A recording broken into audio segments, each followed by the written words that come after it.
Hey, how's everybody tonight? Welcome.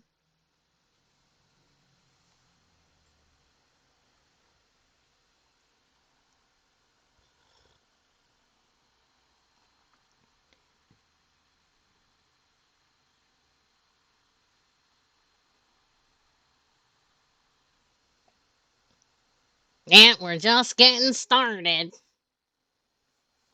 Let people stroll in.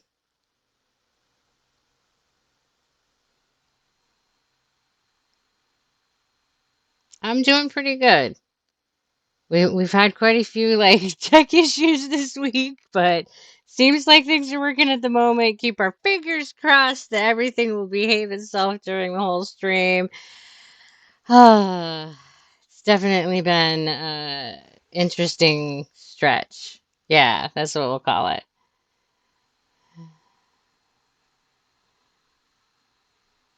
And hello, welcome everybody. Glad to see everybody coming in.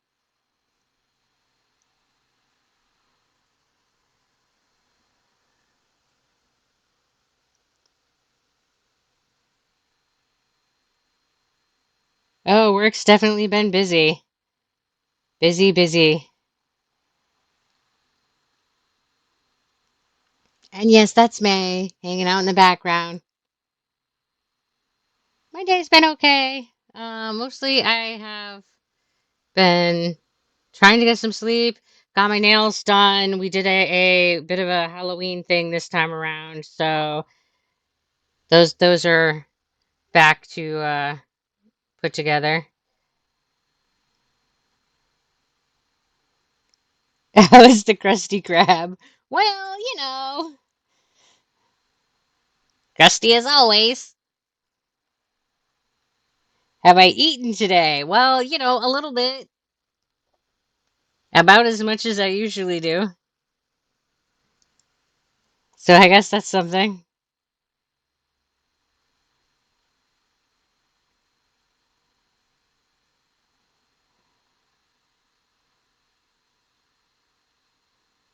It has been crazy having a big audience.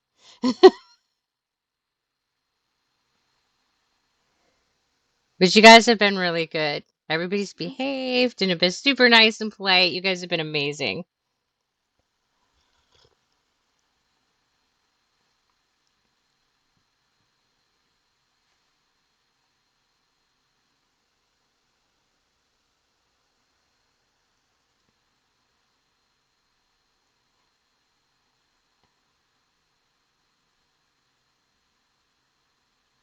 There's definitely been a huge learning curve with streaming. So if you're going to stream, be prepared for that. Because, especially if you're like me and you don't know a whole lot about technology, there's definitely been a lot of like stuff to figure out and learn.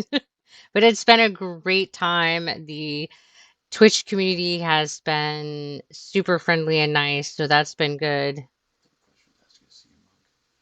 Oh, somebody was asking to see my mug. That this is my zebra mug, zebra pig mug.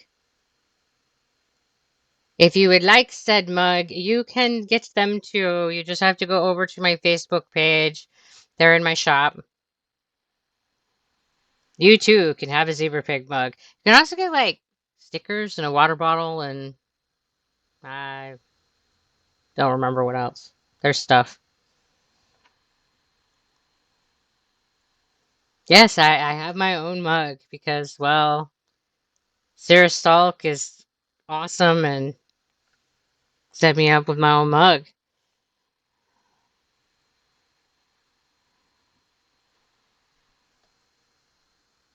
And of course, they always make sure that that's what my copy is in when I'm streaming so that y'all can, like, see the mug.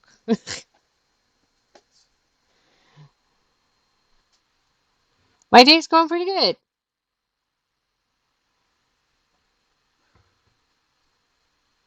Yes, you can go to Facebook if you would like to get stuffs. We have a limited selection right now. There's like stickers, water bottles, coffee mugs. I think you can get a notebook. Yeah, a few things.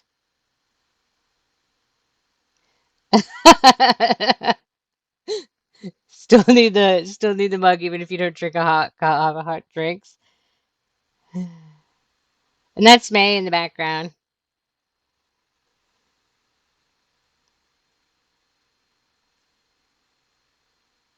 Mazapan, as in like the little almond stuffs.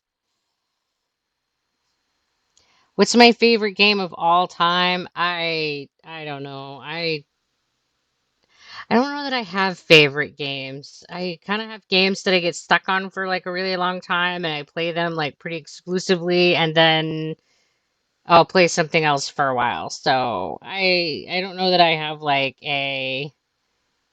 one game that's like the best game. I mean, there's definitely some older games that I really, really enjoyed. Final Fantasy VII is one, and I've been really excited about the remake, and I haven't even really like played all the way through that.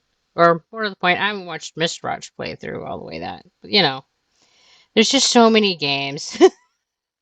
So many games and never enough time to get through all of them. So that one has a lot of nostalgia for me. Um, I that was a game that my sister and I played through together. She played and I watched, and we made the decisions that the characters did together. Um, so that one's definitely got a lot of nostalgia. But yeah, I don't know. I don't know that I have an actual like this is the one favorite game. Um, I really like Alien, like Isolation. That one's really good. All right, how about we get the zombies up and going? Because we like zombies.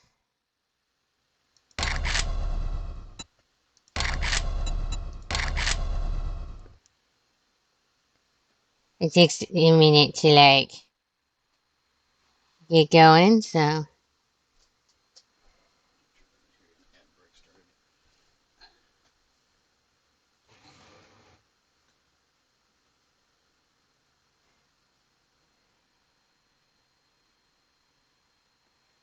the squishmallow that is May.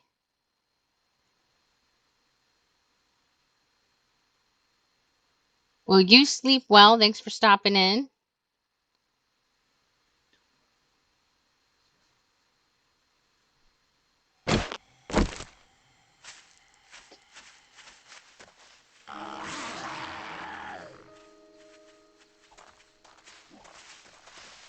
I'm gonna like get it right here so I don't die.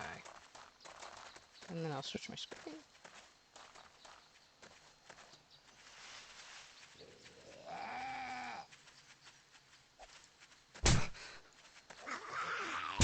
Ah!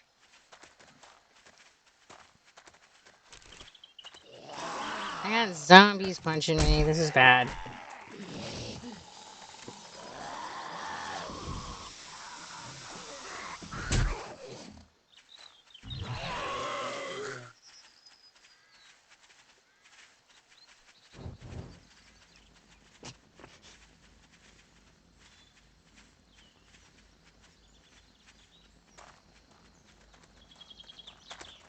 Helps if I'm not like crouched and trying to like run away from.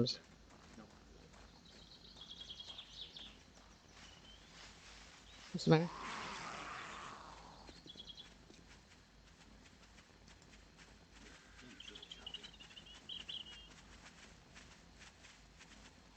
Uh, I'm not sure why the game is so laggy. This is not good.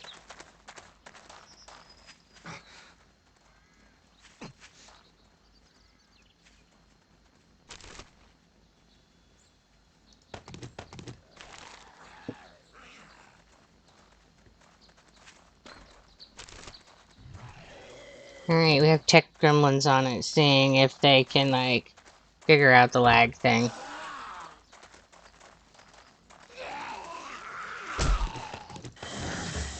While I get punched in the back.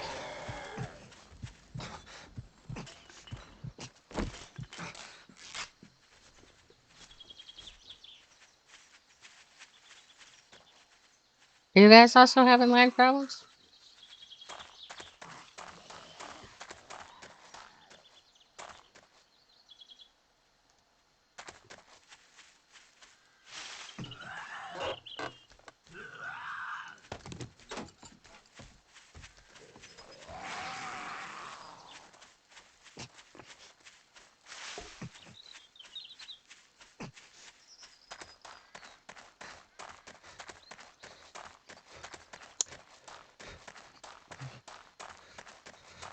Yeah, we're like lagging hard.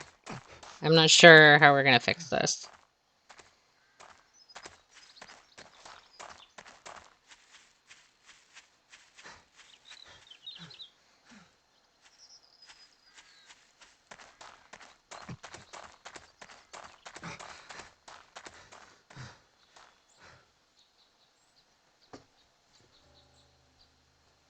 Do we just like, I don't know.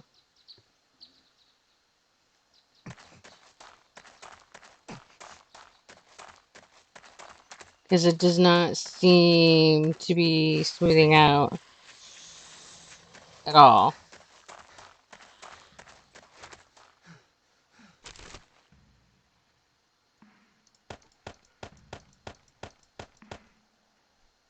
Oh, I just went the wrong way with that. It's fine.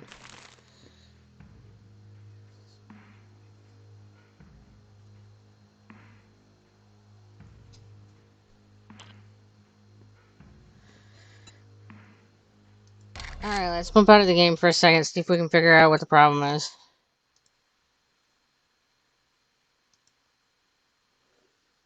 Well, guys, that's all like laggy and chop. We don't know what's up with that. See if we can figure out what the issue is. Can I get things restarted, see if that fixes the problem.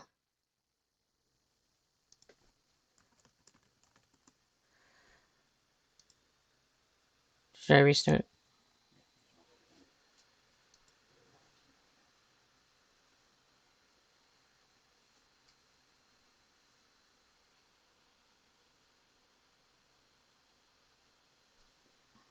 I don't know where it is here, Eric. This is your computer.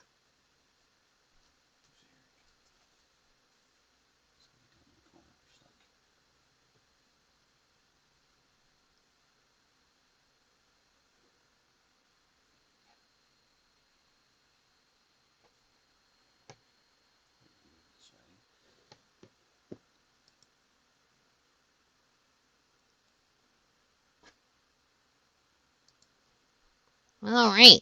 Fun tech stuff. We love it when the tech behaves itself. Yeah.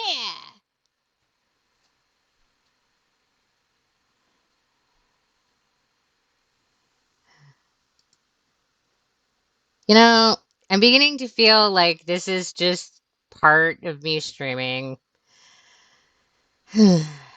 Every time I stream, there's some weird tech thing that doesn't behave itself. So I apologize, guys. Sorry for the hankiness. We'll see if we can get it to like smooth itself out and behave. Appreciate you being patient.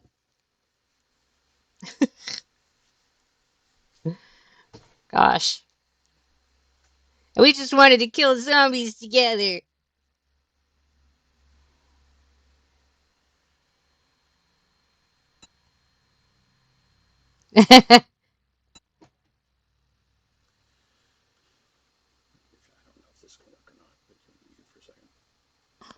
What's up?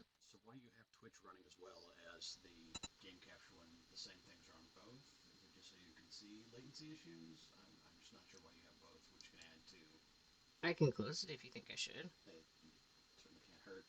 Okay. I historically have because it would help me like tell if it was lagging up.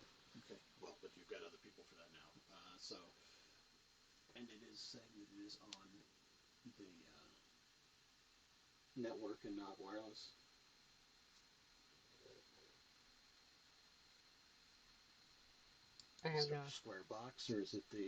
It's a little square.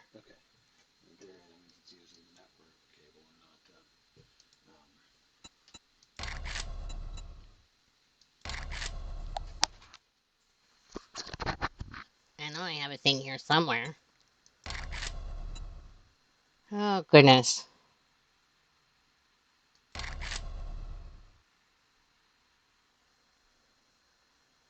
All right, so we've restarted everything. We'll hop back into the game and we'll see if that is like, yes, trying to make it like smoother out. And if that doesn't solve the problem, then I don't know what's going to, and we'll have to try the next thing.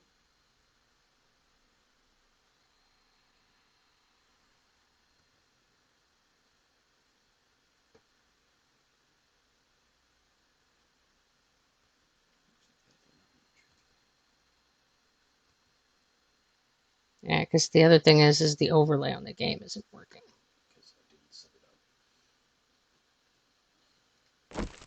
Oh, because it's not set up on this thing. Okay, gotcha.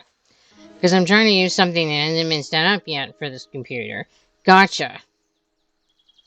No wonder it's not working.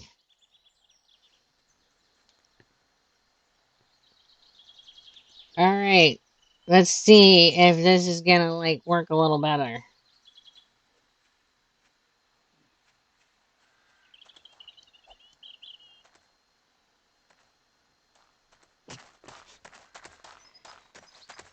And...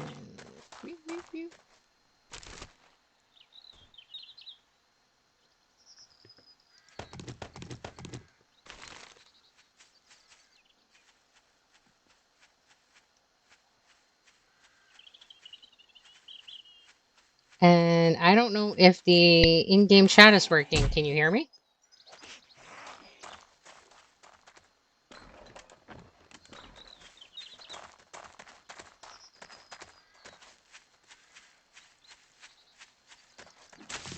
Oh man, I don't think the in-game chat's working either. That's awkward.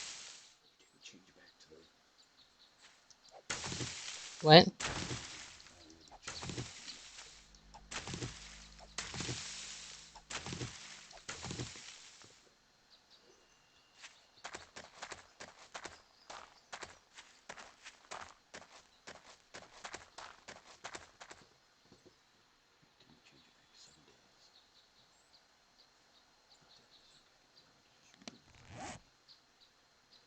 Alright, let's get some of these, like, beginner quests done.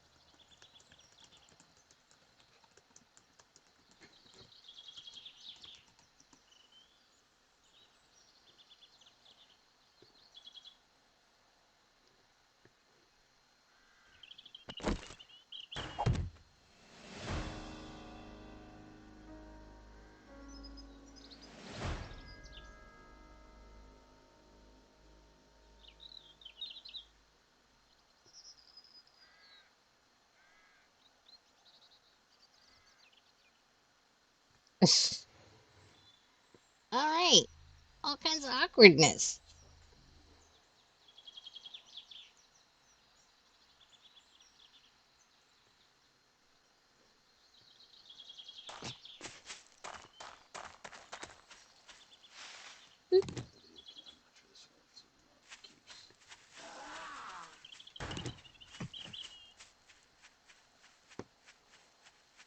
Alright, and we gotta make an axe.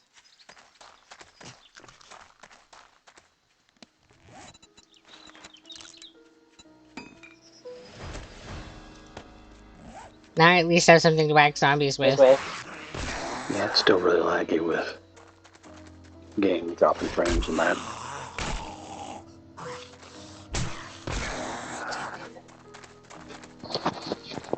So yeah, it's still laggy.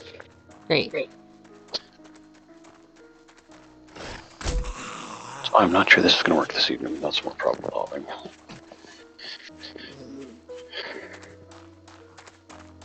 I don't know why I saw it working. So it can't be, yeah, because even the stream itself is freezing, so it's not even.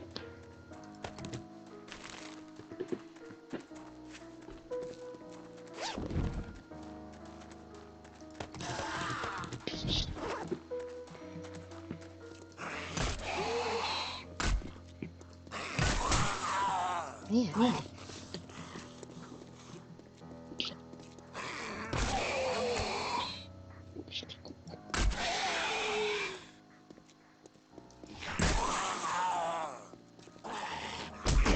Yeah, your people got nothing. They're getting lots of loading screen stopping stuff, so I'm not sure this is going to work at the moment. And everything seems really now that you're in. All All right, I right, I don't don't know know that this that is this gonna is work gonna out work. a lot. Work. Hmm.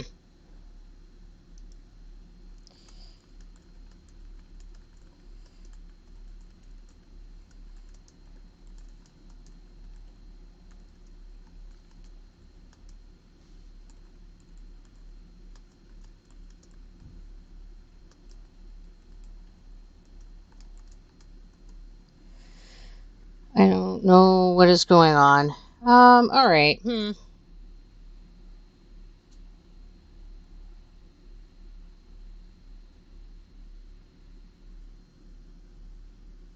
Let's see if we can figure something else out.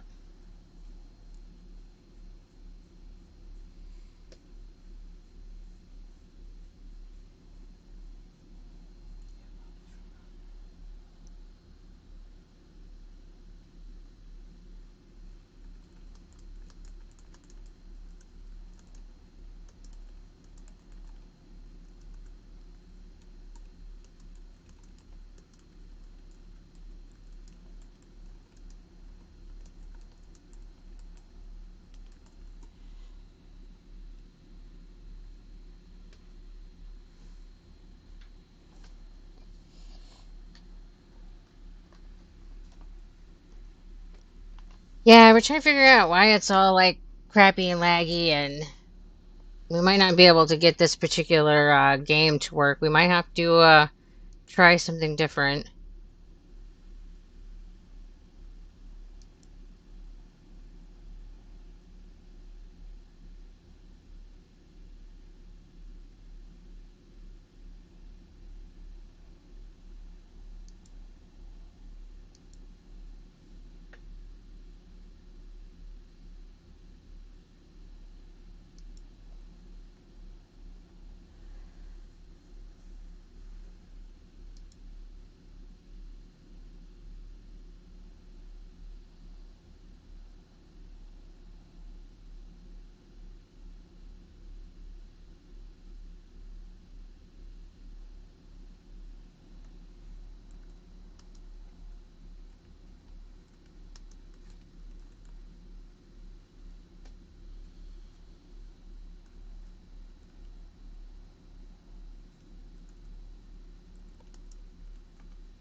All right, so at least is the echo part gone? Is that better?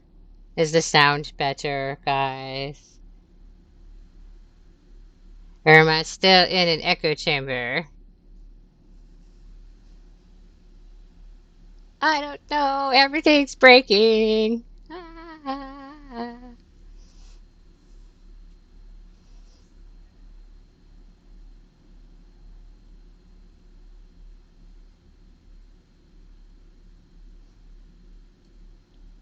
We're having a definitely interesting day, and our tech is telling us to bugger right off.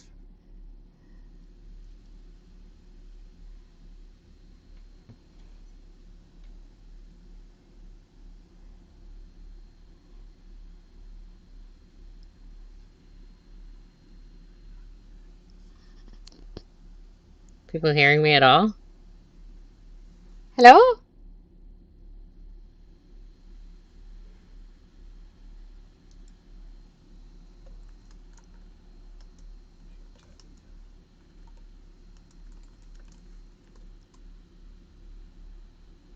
Does it not like?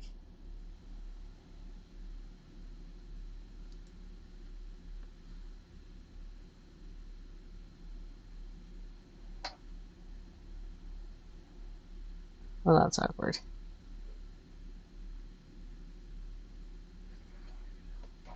Huh?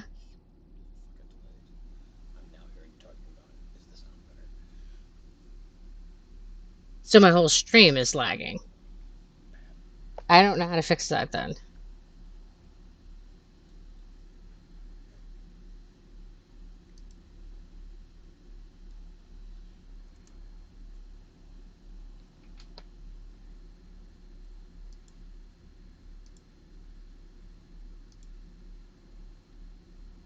All right, we're gonna be able to play a game. So I'm gonna see if this works. with just chatting, and because I apparently can't get any of this to work with a game. No worries. Your webcam by itself still working pretty fine. I think people want to get to know you a little bit too. I bet you they have like all the questions about all the. Well, I mean, I'm sure they're gonna have like a billion nursing stories for you, Oh goodness, or I nursing questions rather. so I don't know. How's it look?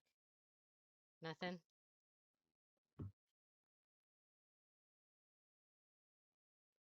Webcam's doing fine. A lot smoother now. Hello. In fact, looks so good. I'm gonna put you up on the corner of my stream up here, so people can see both on both channels.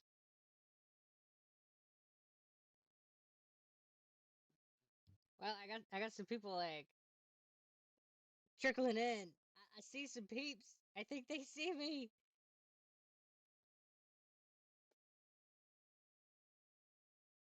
Well, guys, I don't know that we're gonna be able to play a game tonight because I think things are just done broken.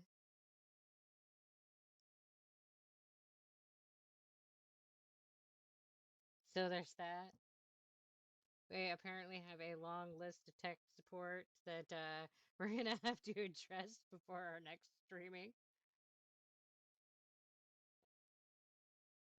Like to Overall, my continue day's been pretty good. Just lots of tech issues. to continue, please insert one whole new computer.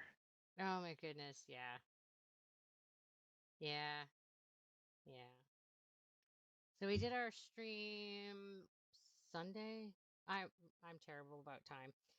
Sunday.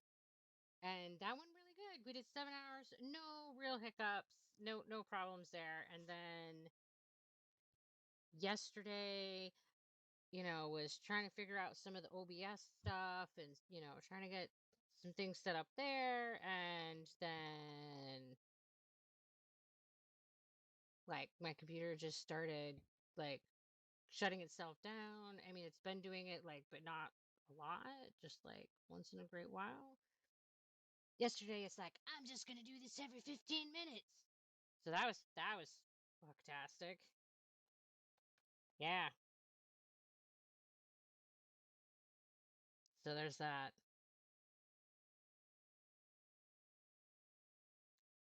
So yeah, there's been lots of tech issues. But here we are. Woo. Mhm.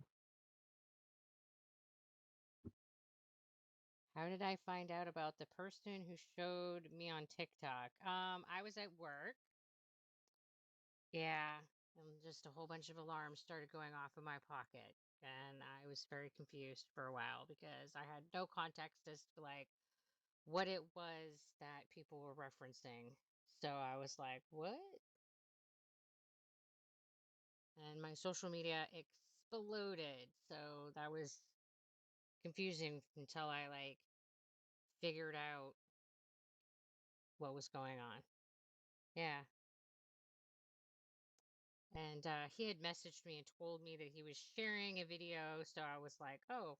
And I went and looked at that and was like, oh, I'm a virus. I've infected the world. Some type of contact virus. I'm not sure what kind yet. Yeah, there's a lot of you guys now. That's kind of wild and crazy.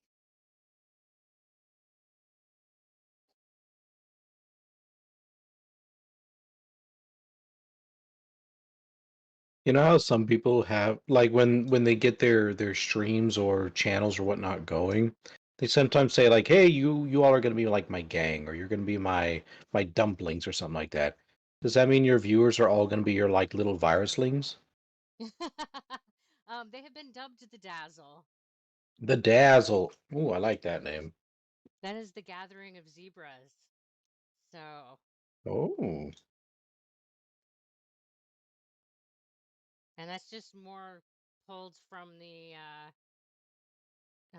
EDS community and my blog and all that. They're all like my zebras and spoonies, and then all collectively referred to as the Dazzle. So many of them have come here, and I've just started referring to this is the Dazzle 2, so guess this is the Dazzle extension plan. So here we are.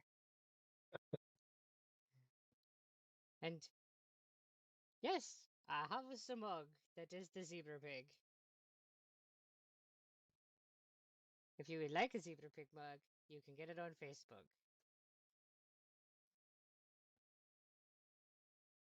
Because Sarah Salk is awesome, and she drew us an adorable little chibi, and she's working on emotes, so hopefully we will have those soon. She's been like crazy doodling, drawing, whatever it is she does in the like wizardry. Turn mic up. All right, let's see if I can figure out how to do that.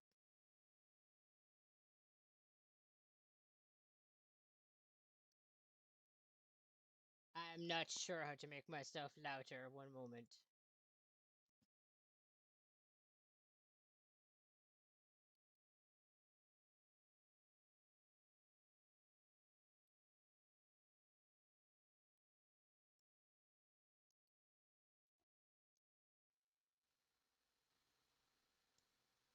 I don't know. Is that any better?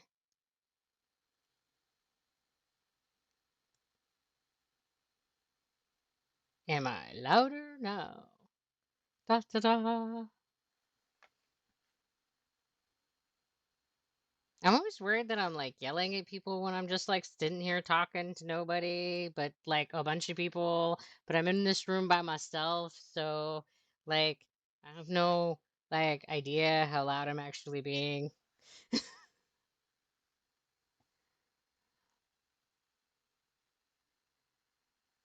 Well, hello, peoples. Yes, welcome from your portal.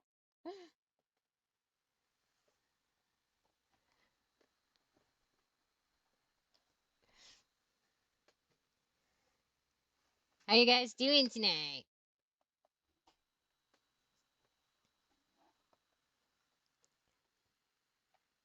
Unfortunately, all the gaming just told us to bugger off, so we're just gonna sit here and chat for a while. It's gonna just be an adventure, one thing at a time. We'll solve all the tech problems in the world.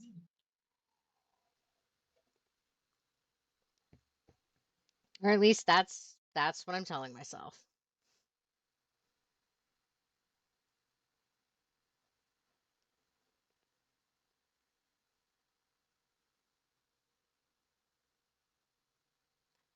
So, Otter, when you're not streaming, what hat do you wear?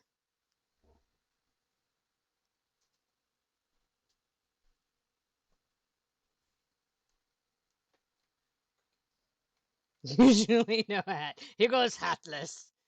He's like, I have no hats. Oh, oh, I forgot I was still on here. I was just raiding out and finishing up with everybody. Well, yeah, the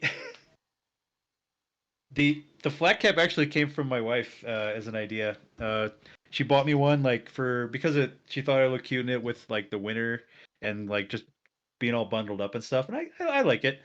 And the one I normally have is like kind of dark, like a charcoal, like really dark looking one. And I when it came time to make the avatar like a year and a half ago, I was just thinking like, man, I need something. I need to at least have one piece of clothing that way, I qualify for a Disney movie. It So, could be. so I you're mean, not you a could be naked like otter? cufflinks. Yeah, you could be like cuff. You could have like cufflinks like Snagglepuss from Hanna-Barbera, or you could, or just a tie, something. So I figured a hat would be good, and my wife was like, "Hey, do the flat cap," and I'm like, "Okay," and then just kind of snowballed from there. I got like 6 hats. Oh, you got 6 of them now. Well,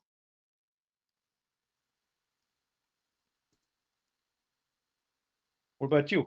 What do you normally like? What do you normally like to don to get all like posh out in public? I don't know that I ever get posh, and this is about my usual headgear. Yeah, I usually wear scrub caps about everywhere I go. you probably have. I'm guessing you have like a closet with like 36 identical, like all of like 36 identical of one color, and you probably have like 100 in there, don't you? No. I think I have three that are like navy blue, and then like three that are like royal blue, and I have one black one.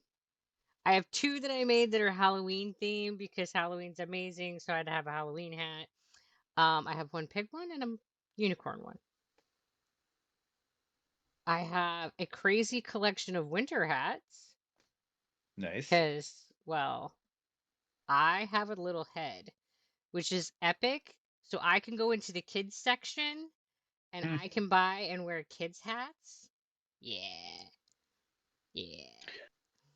And half of those, I'm not really sure how much they count because they're part of her. Because she has the matching nursing uniforms to go with them, so they're not really just ones she wears around often. They're just No, part of it's her these uniform. ones. Just these two, the unicorn and the pig, are the ones that I usually wear when I am not at work.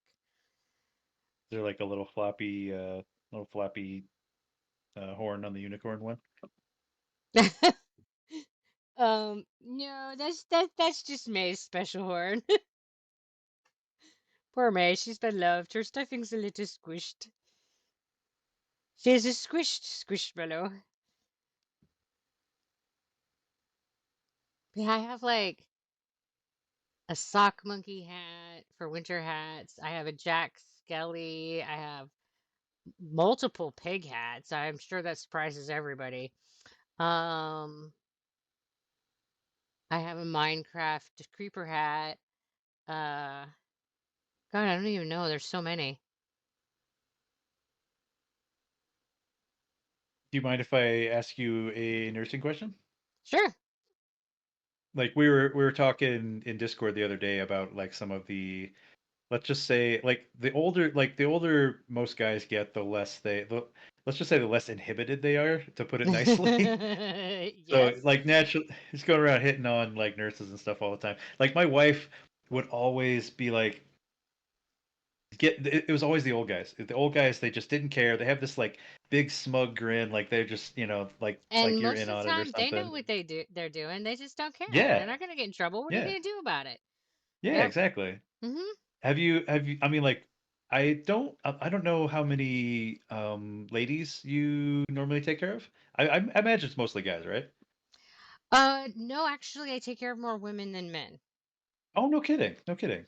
As far as old people go, because women live longer than men.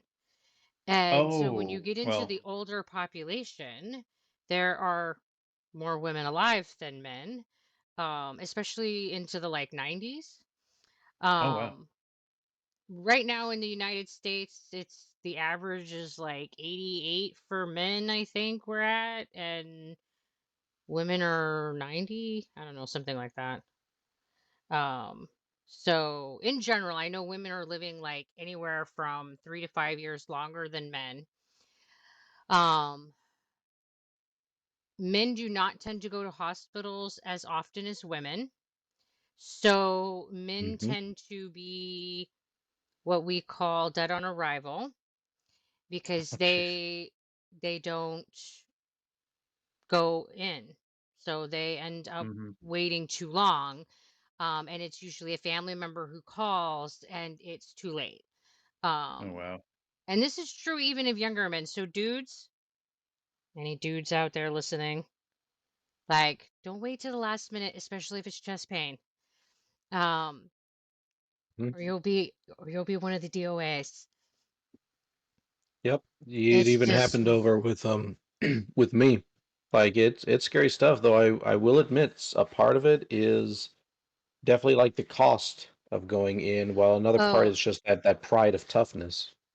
I think there's a lot of layers, and I think that Hmm.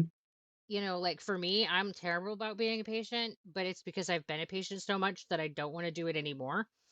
But I think Fair. for men, especially like older gentlemen, it's a pride issue. There's like nothing wrong with me. I don't need to go to a hospital. Ain't nothing wrong. So it's kind of like a pride denial thing for the centennials especially. But, I'll say, mhm. you know, yeah, they end up paying the price. I'll say that I do agree with you on the pride issue, and I think another one is a lot of them just straight up just don't trust doctors. They don't Oh trust the yeah. educated. Ooh. That's something I've seen time and time again in my profession and in other similar professions, medical included, where people, even my own family members, are just straight up saying, "Well, I just don't trust them. Why should I go in? I know better." Well, I think that in general, it's kind of a weird thing because nurses are the most, according to like the Gallup surveys or whatever they do every year, nurses are the most trusted profession in the nation in the United States, and they have been literally since the beginning of these surveys. Um, and doctors are not trusted. So there's this weird dichotomy about how a lot of nurses they do shit blind for us, and it's terrifying. Don't do shit blind for us. Ask questions. Um, but then you get a doctor and people are like I don't trust you. And I'll be like, "No, you should do it." It's a really good idea. And they'll be like, "Oh, okay, if you say so." It's like, "What?" Yep. That's what I mean. It's a fear of it's a distrust of the educated. Nurses, at least from what I've seen, are not considered as educated. They're considered on a lower on the totem pole, Mhm. even though we all know that they're pretty much the backbone. Hmm. And people place more trust in that because they're more relatable in a way. Oh yeah. And I think More part more of it. just hanging out in the trenches. Yeah, I think that that's it, is that we're the ones in the trenches. You see your doctor for like 10, 15 minutes. You see me Yep. like all shift. A doctor is just a flyby person. So you're like, does he even know what's going on with me? Yep. I mean, and that's totally valid. I mean, as a patient, I often feel like doctors have such short like times that they see you that it's like, yeah, how could they possibly know what's going on with anything? It's just oof, it's awful. So It's pretty prevalent in the VA too. Like I see my nurse. I've had the same nurse in the VA since I moved to Colorado Springs in the last 8 years now. I've had like 5 or 6 or maybe even 7 doctors.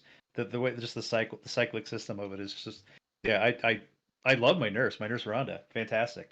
I don't even know who my doctor is anymore.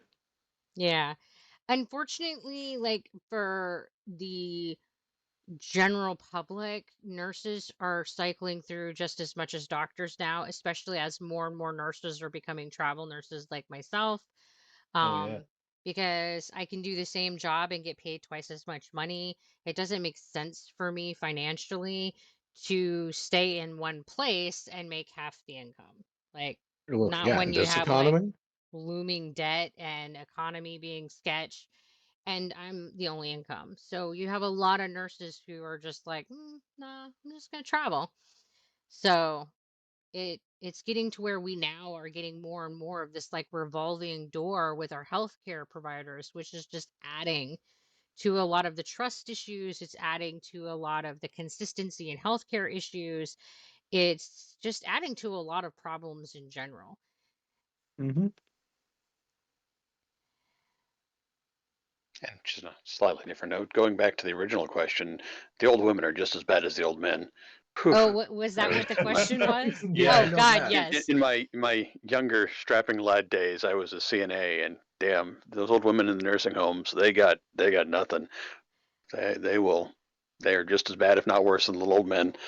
Oh man, so little old lady story, one of my favorites. So I was working as a nurse ages ago in a long-term psychiatric nursing facility, and I had a brand new CNA. He literally just came off the you know, assembly line, if you will. 16 years old, first CNA job, wasn't even done with orientation. So I'm going around with him to introduce him to the patients so that he knows, our people. And we have this lovely little old lady Oh who no. looks at him and says, are you a guy? Are you a girl? Reaches over, full crotch, grabs a hold of all of his business and goes, "Oh, guess you're a guy." Turns around, walks away, leaves this poor young man quite stunned and a little traumatized, I think. That was I'm looked probably at his first too. I looked at him and went, "Welcome to nursing."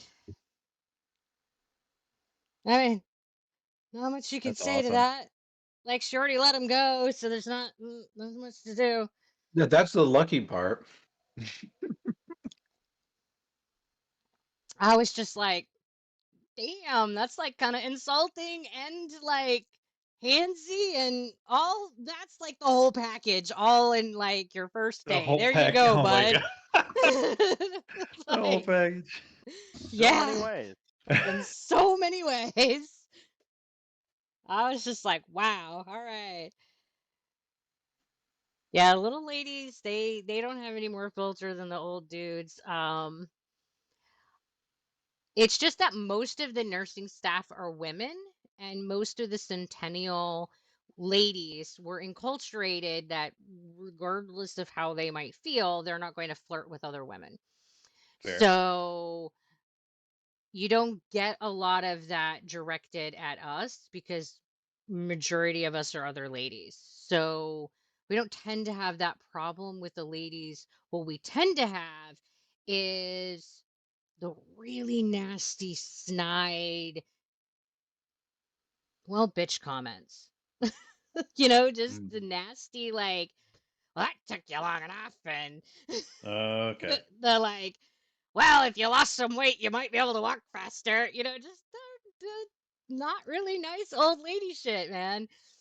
Wow. I feel Like like that kind of they, stuff is true regardless of age, though.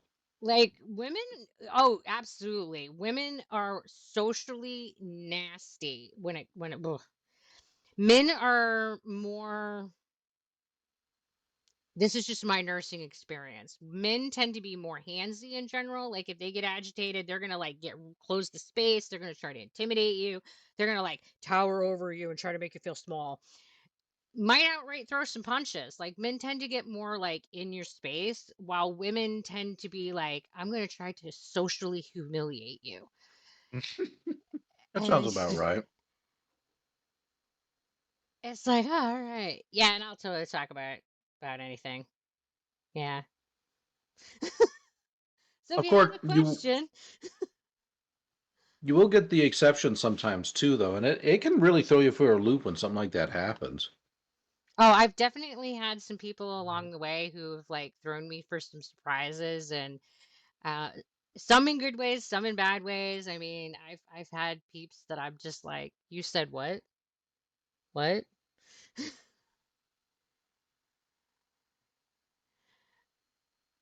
I had this one guy that was a professor in physics, and he came to the nursing home that I was working at in his mid 90s, and he used to like talk about stuff that was just random, like nerdy references. He would make all these like Star Trek references, and he would like make references to Asimov and like video games and stuff. And most of the nursing staff had no fucking idea what he was talking about. So they thought that he was absolutely out of his mind. Like they thought that he was like had dementia or something. It was hilarious to me. But it was also like really pretty unfortunate too because they legit thought that he had lost his brains. Like one time he was sitting there with his coffee cup and we have like they're called sip savers and they're just these little clear plastic lids that will snap over the top of the coffee cup so that you have your dignity maintained, but you can tip the coffee upside down and it won't just like pour everywhere. So if you have a trimmer or something, you're not gonna like wear your coffee, but you don't have to have like a little kid's cup either. And AKA adult sippy cup. an adult sippy cup. So he got really excited about this and he was declaring it a force field. He's all like, oh, my cup has a force field. And they're looking at him like, what is this dude talking about? And I'm just like, he's a nerd, guys. He's a nerd. Were you able to? Did you get any of the references like besides the Star Trek stuff? Oh, he had some of my favorite ones were when he would be referencing Asimov because I've read a lot of Asimov over the years and he would be talking about like the rules of robots or whatever and I would just be over there laughing. Um yeah. And my favorite is when he would call you a Richard Cranium. That That was one of my favorites. That he would just be like, "All right, Richard Cranium, move along, move along." And people would be like, "That's not my name," and I'd be like, "Nope, nope, that's not your name." That is a big brain insult, though. Like, yeah. that's probably going to be very satisfying getting the look on people's face who don't get it. I would just be like, "Oh man, that's." And if they don't get it, you sort of buy yourself some time because they're like confused, and you could just walk away. So it's a win either way, and then you get like the after sting. And Like, he oh, just son of a. never tried to like prove people wrong. Like when they thought he was confused, he just let them think he was confused and he'd go about his merry way. And so the doc's like, I think his memory's going. I'm like, oh no, his memory is just fine. And they're like, I don't know. And I'm like, oh, let me prove it to you. So I went into his room. He has this chessboard set up, and him and I have been playing chess over like several days. And I legit just go, it's his move. I legit just go in and move one of my pieces. And he's like, the doctor's like, well, what's that going to prove? I'm like, oh, just wait. Just wait. He comes pushing himself out in the wheelchair. Oh, you cheating bitch. You ranting about, that's not where your pawn was. I put it back. You can't be taking extra turns. And I'm like, see, his memory is fine. He totally knew where all of those pieces were. Had you moved one of those pieces on me, I don't know that I would have known where they were, but he knew where all they were. He knew exactly where every single one of those pieces were. I'm like, I think his brain's just fine. Doc's like, I guess his memory's okay.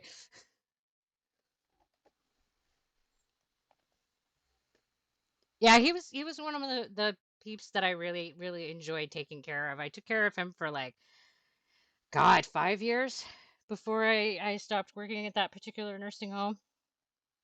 Aw.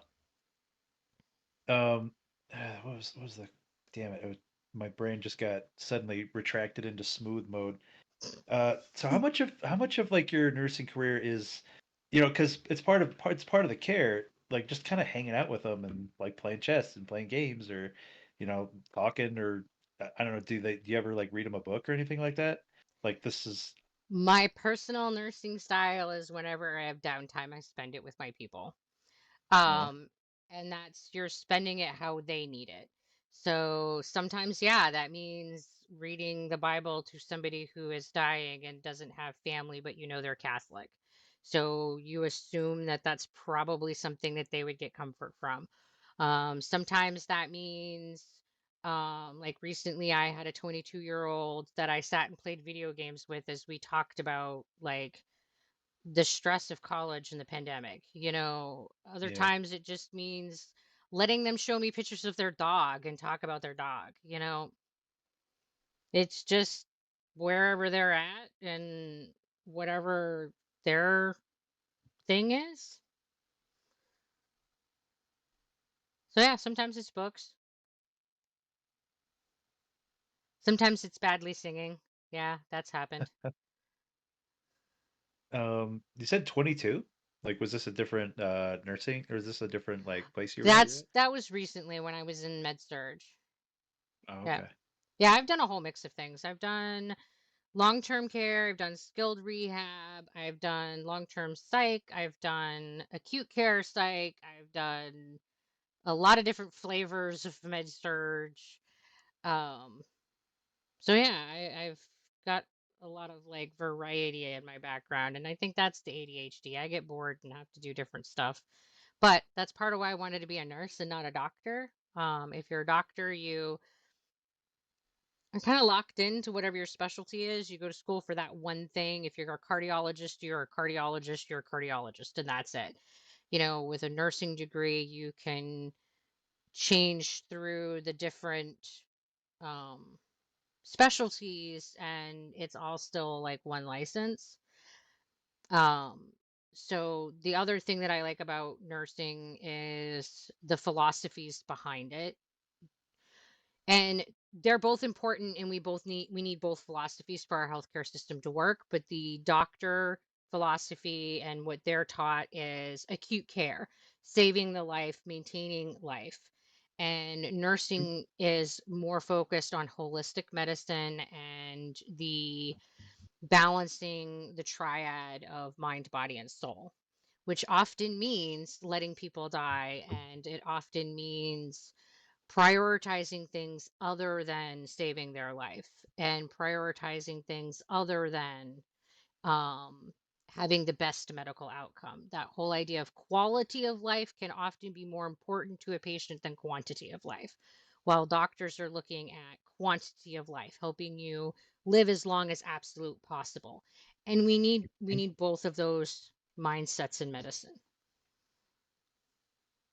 It's that's just something we face over in mental health care as well, Hmm. where you kind of see a failure from the medical side of things because they're all about that acute care.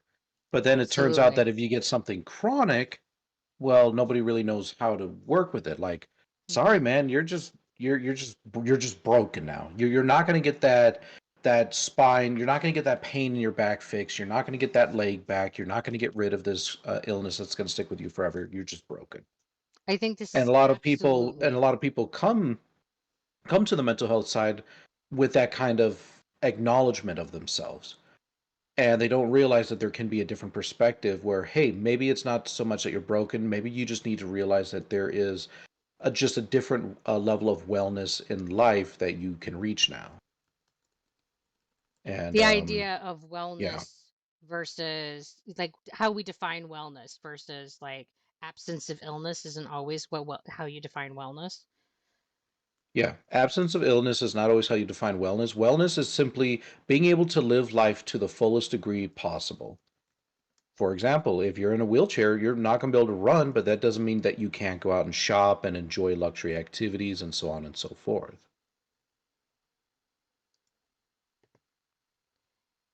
So I am talking to Rygon and I Otter because I can't say shmurp shmurp shmurp Schmoop shmurp is shmurp fine. Yeah, shmurp Schmoop's fine. shmurp. Oh, come on. Say schmoop otter nonsense 5 times fast. I know you can do it. I'm not sure I can say it once, but here goes. Shmoosh, moosh, otter nonsense. Smoosh. There's too much of our right there at the beginning. So this is why I call him Otter. Um, so yeah, I'm talking to Rygon, Otter. I have Stacks in here and Miss Stretch in my chat. So we got a little group going. As far as what kind of nurse I am an RN, which means that I am not dedicated to any one particular specialty. I'm currently working in med surge. I have um, two state certificates, which is for psychiatric and med surge. So those are my personal specialties. So yeah, I think that would be that's the kind of nurse I am. Do those certificates allow you to pretty much just work anywhere? Um, just by merit of being an RN, I can pretty much work anywhere. But the certificates basically signify that I am an expert in that area.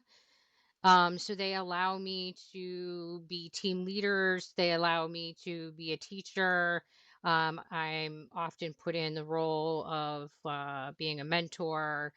Um, those kinds of things that often will, like, if you're looking at two people with like 5 years of experience and one of them has a certificate and the other doesn't, they'll like, um, you know, take somebody who has a certificate, but it doesn't usually mean more money. Uh,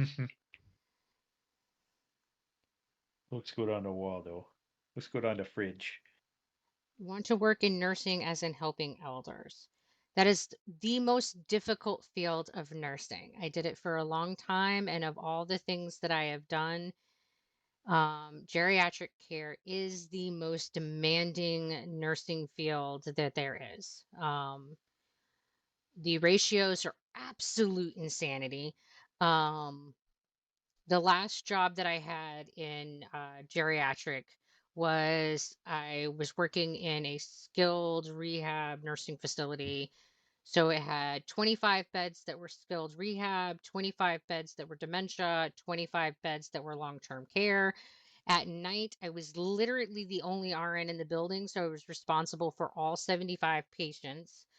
Um, Now, that being said, I had CNAs and med techs who I was working with who were doing the bulk of the care for those patients. But you still are intellectually responsible and knowing what's going on with all 75 of these people. And that's a lot of information that you have to be able to hold on in your head. So it is an insanely difficult job. Just ugh. Yes, and even from the CNA side, it is very, very rewarding, but it is brutal on the body. Absolutely. And they don't have the ratios for CNAs in nursing homes is absolutely insanely brutal. They at best these days it's like usually 1 to 10 during the day. And these are total care people, people who have like little or no ability to do anything for themselves. And you get one person that takes care of 10 people. Absolute insanity. Absolute insanity. And we're by no means discouraging one to go into said profession, but it's just all about going in with your eyes open and having some idea of what you're going to be getting yourself into, because it is a very, very difficult job. Because I tell people And all the time, I love and hate nursing, but I have no regrets that I have spent the last 20 years doing nursing. So there's a lot of things that I absolutely hate about nursing. Staffing ratios. I hate that we're not prioritized for keeping safe. Like nursing and CNAs, number one and number two, assaulted jobs in the country. Nurses and CNAs are assaulted more frequently than police officers or jail officers. That's insane. You know, part of the job. And it shouldn't be, but it is. A nurse is more likely to become disabled doing their job from a work injury than somebody who works on a crab fishing boat. Those statistics are insane. So there's a lot of things that I really don't like about nursing because the corporatization of hospitals has prioritized making money to such an extent that the patients are not prioritized the way that they should be, and that nursing and CNAs and just healthcare staff in general, their safety and their well-being is not prioritized the way that it should be. And this is true even in mental health. I've been over there too. You know, none of that is prioritized as much as making money. And that I hate all of that. And it makes this job so much more difficult than it would be if we were getting the support and the protection and all of that that we should be getting. So it's a brutal job, but it is also insanely rewarding and it is an amazing job at the same time. So I just, if you're looking at this field, it's important to just know what the whole package is. yeah, that way you can figure out ways to protect yourself before you end up burning out. Absolutely. Because that's how it is with all of the humanistic jobs out there. You're going to burn out if you don't find a way to perform such things as self-care, if you don't understand the realities of the work, and if you don't prepare for those realities. May I ask two questions actually? One, for those of us in the audience that like myself who don't know, what is a CNA? And two, what is like the turnover rate of nurses these days? Like how long, if someone who like goes into school for nursing, how long do they normally last on average? Like I would say you're probably more the exception than the rule. Absolutely deception. So a CNA is a certified nursing assistant. So Okay. they're um my right hand man. They're the people who do most of the lifting, most of the direct care, the people who do the ADLs, which is the activities of daily living. So they're the people who wash the patients, who do the lifting, who do the feeding. They do most of the core taking care of people. These guys are the true cogs and they get no credit. Like they take care of patients way more directly and spend way more time with patients even than I do as a nurse. Um, As far as the current turnover rate, there's some pretty depressing statistics. Right now, the average lifespan of a nurse is 10 years. So after 10 years, you're no longer a nurse, is the current statistic. Those of us that have been 20 years are a very rare creature now. The first year die-off rate, as they call it, which is really a terrible term. They should not call it that. They need a different term. Jeez. Sounds like nurses are dying out here. They're not dying, they're just quitting. Right now is at 42%.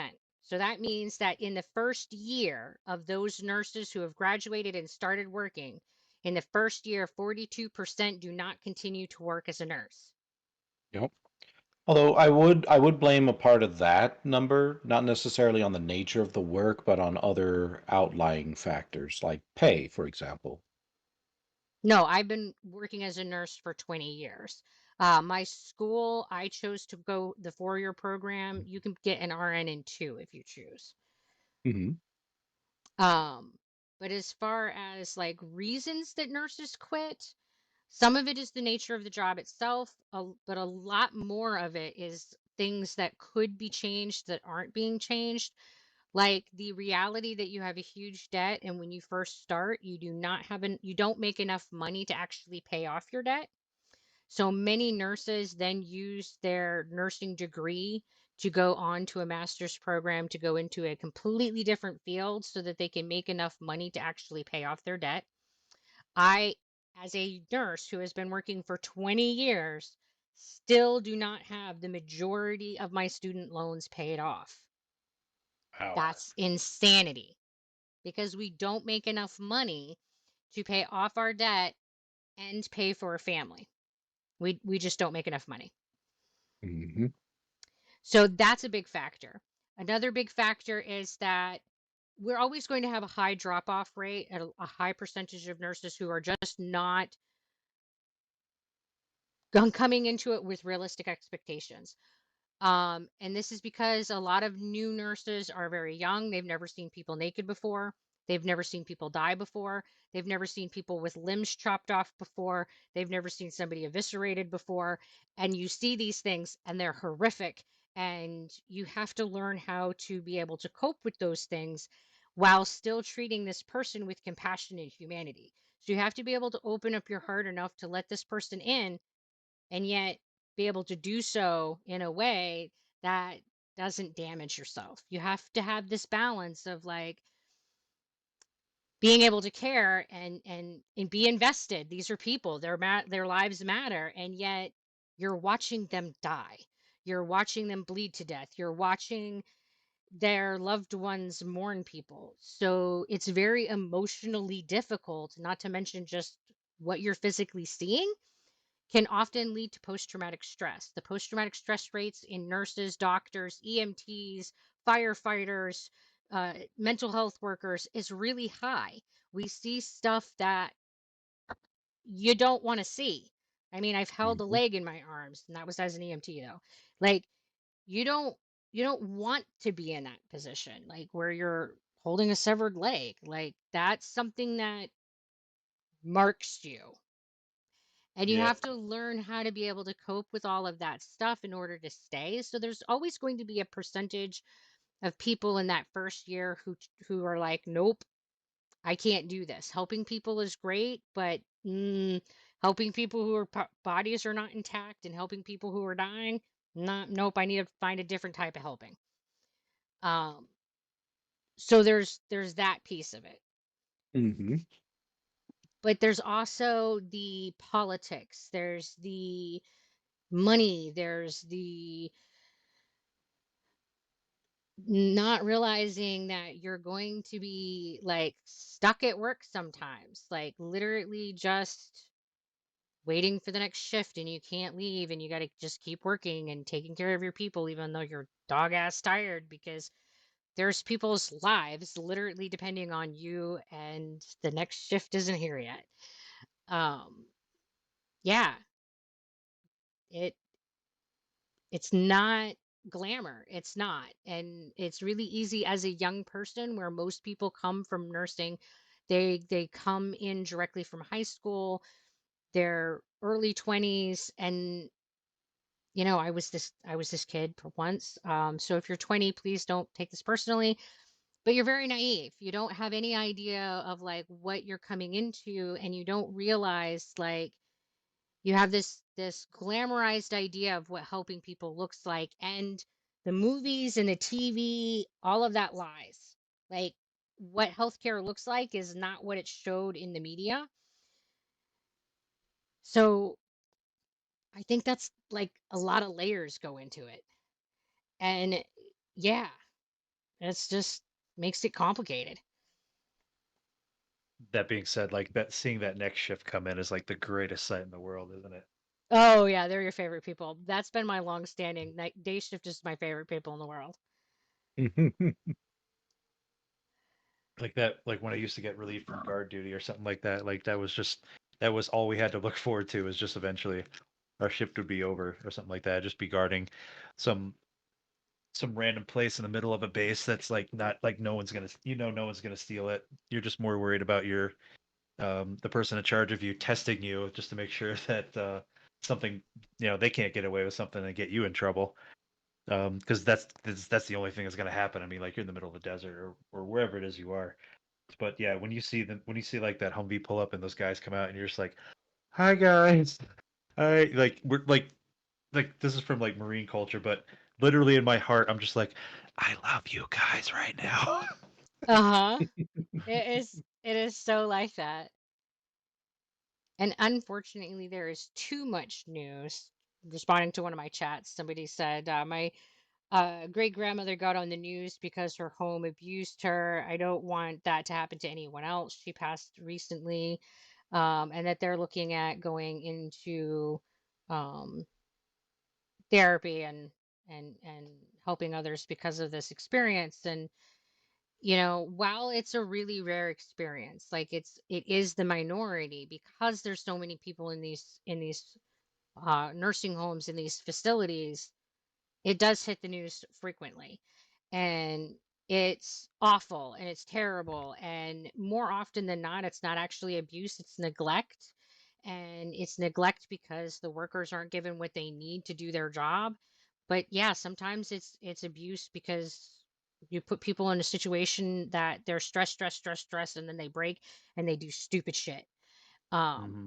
and I don't think that we should be putting workers in a position where their stress cup is getting so full that it overflows, and you're putting someone in that position that they could like just break in when they're around people who are vulnerable. Like, why are we creating this like risk situation? But we do. We do it all the time in America, and it's horrible.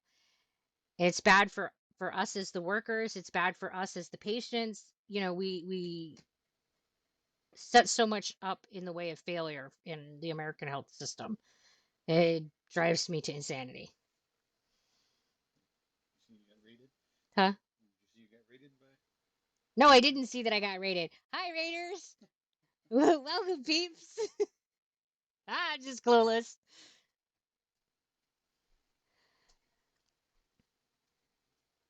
I did EMS for 5 years and needed to change. I went to FEMA. Oh, wait. 3, and after that, I started working on watches, and that's what I do now. I make way more now fixing. Yeah, exactly. Exactly. And EMTs are insane. I don't know how y'all do it. I just have so much like respect to people who can go out and like those uncontrolled environments, the unpredictability of it, and just help people. It's amazing.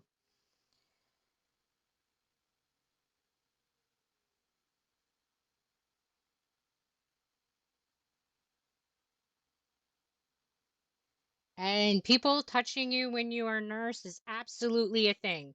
I cannot tell you the number of times that I have been groped. That's a thing. People have outright grabbed my butt, grabbed my boobs, tried to put their hands under my clothes. I also can't even tell you the number of times I've been physically assaulted, and that's kind of a distressing thing to say when you have literally lost count of the number of times that a patient has hit you. And just to be clear, the majority of the time that I have been assaulted, it has not been people who have something wrong with their brain. I worked in psych for a very long time. The majority of those people were very, very, very safe. The majority of the time that people are assaulted, it is just rage machine, normally mentally healthy people, people who do not have dementia, people who do not have mental health, people who are not on drugs, but who feel that they are entitled to more that they are, who are being told no, who are being set a boundary, and who don't like it. That is most frequently what happens. And they're most frequently, here's the statistic, white, male, and they just feel like they can intimidate you, and it's never worked. I don't do well with that. But it's a culture that has been allowed in our country for so long. And we'll go to some history. So when nursing started, way back in the day, when the field of nursing started, nurses were prostitutes. Like, What? yes, this is the American history for you. So this is part of why nursing has some of the problems that it has. So back in the day, the original nurses were prostitutes. So you would go to a saloon, and if you got shot, it was the prostitutes who would, quote, take care of all of your needs, medical, physical, sexual, emotional, etc. It was the prostitutes who would make sure that you didn't die if you got shot. So the nursing field in the United States began very enmeshed with sex workers. So we still carry this very culturally enmeshed sense of nurses are sexy, and nurses are, you know, for that service. So it's still embedded in our culture. Um, and it's definitely carries some problems. But with that is also this idea that prostitutes have carried a stigma of being lesser than and being not considered equal in society. That's a stigma that they still carry today. Um, they are considered, it's considered socially okay to abuse them and to do very awful things to them because they're not valued as individual human beings. And it's just not right. But unfortunately, that is the stigma that exists in American culture. And that prostitute stigma is still heavily enmeshed with nursing.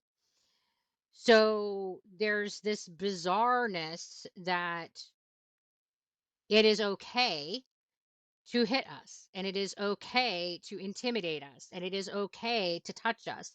And for decades, it has been okay.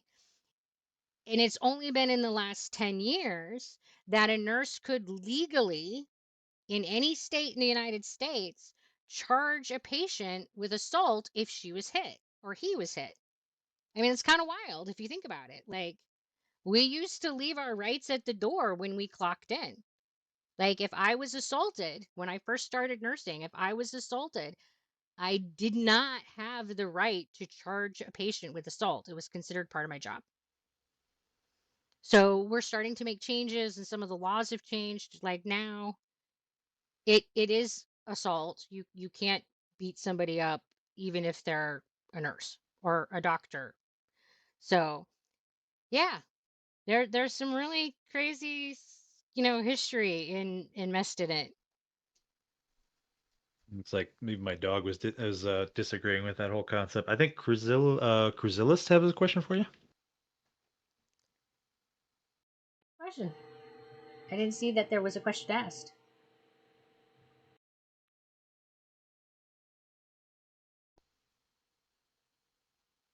There's a little bit of delay between chat and the stream, so Yeah, probably typing it out right now. yeah.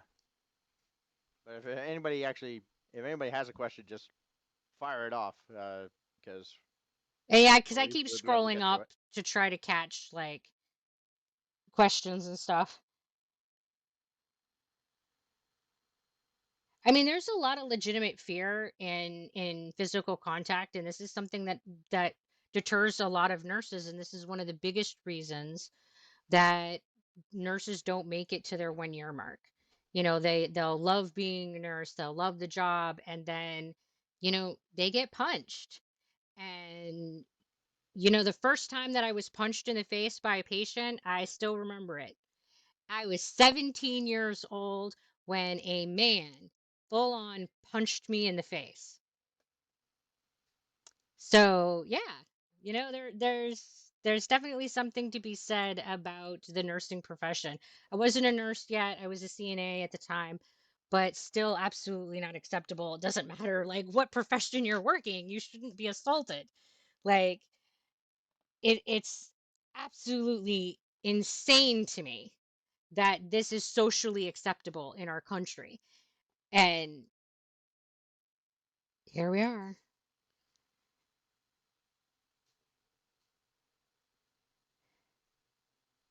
Yeah, and that EMS has to wear Kevlar all the time because, yeah, just to keep themselves safe. It's crazy. Our country is so crazy.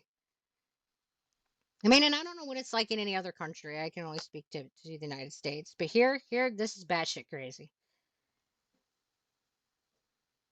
I get a question of something that's sort of like a concern for me. Like, I'm lucky that the VA is taking care of me the way it is. I mean, it's either that or nothing for me because of the money issues. But have you ever had people who tried to refuse treatment, or they would like try to fight, like they would just try to fight off the orderlies or the CNAs or anything like that because they're like, the doctor says they need this, and they're just like begging the whatever place you're working for not to because they know they can't afford it?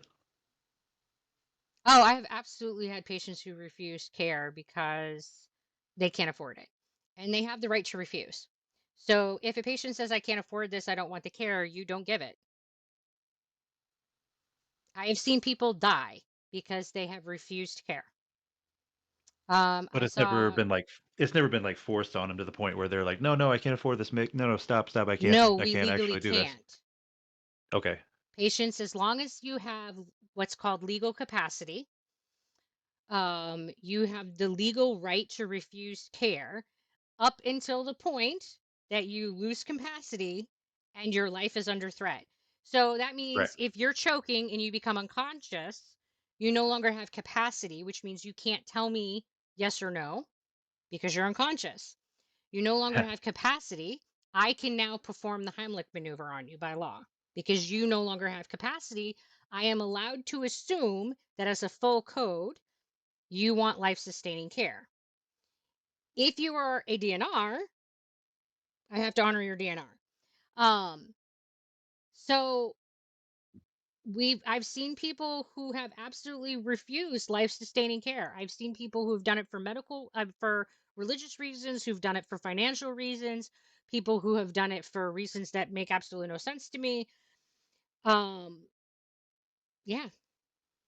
And sometimes it's really horrific to watch, that you're just standing there going, I think the hardest one for me was a patient who was mid-30s, so very young, had gangrene in their leg, completely savable, not the leg, but the person, um, but refused amputation.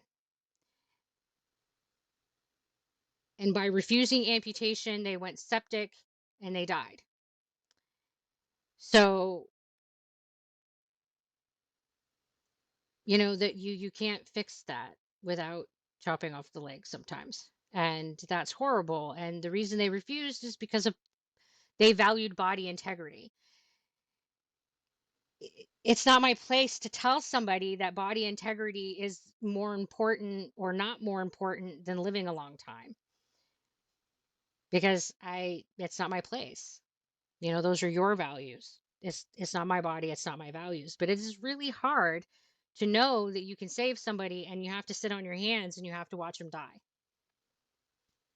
And that absolutely does happen. And I think that it's the hardest when they're young, or when it's because of money, or yeah, or you feel like they might not really understand, but if they have capacity, they get to decide. And yeah, EMS, yeah, I believe still cannot charge people with assault.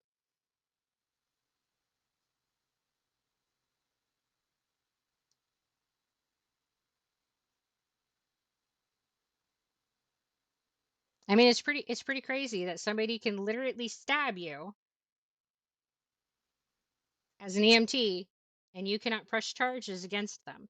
Your family can't like get help paying the medical bills or any of that because they have not technically committed a crime.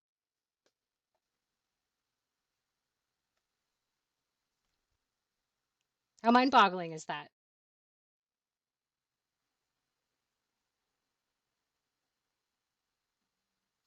So How do so, I so I feel? go in, I go in with like a stab wound, like let's say drug deal gone bad, I get stabbed, whatever. Mhm.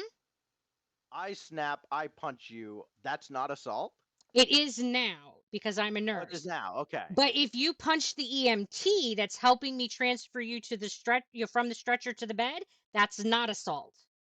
What? Currently in the United States, you can legally punch an EMT and it is not considered assault. A EMT cannot prosecute someone for assault. That is not legal in the United States. It's considered part of their job.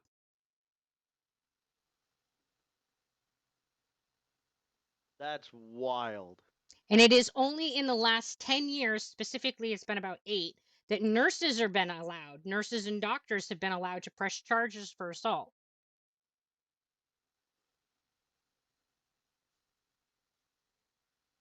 That's absolute insanity to me.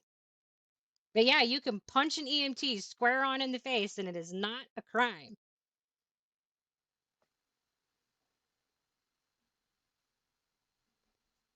How do I feel about EMS being paired with Leo? And do you think it's helpful for drug overdoses and gunshot wounds? I'm not sure what Leo is. Law enforcement officer. Oh, law enforcement officer. Um,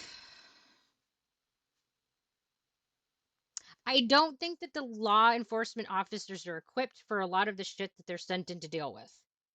I don't think that most of them are bad people. I don't think that most of them have bad intent.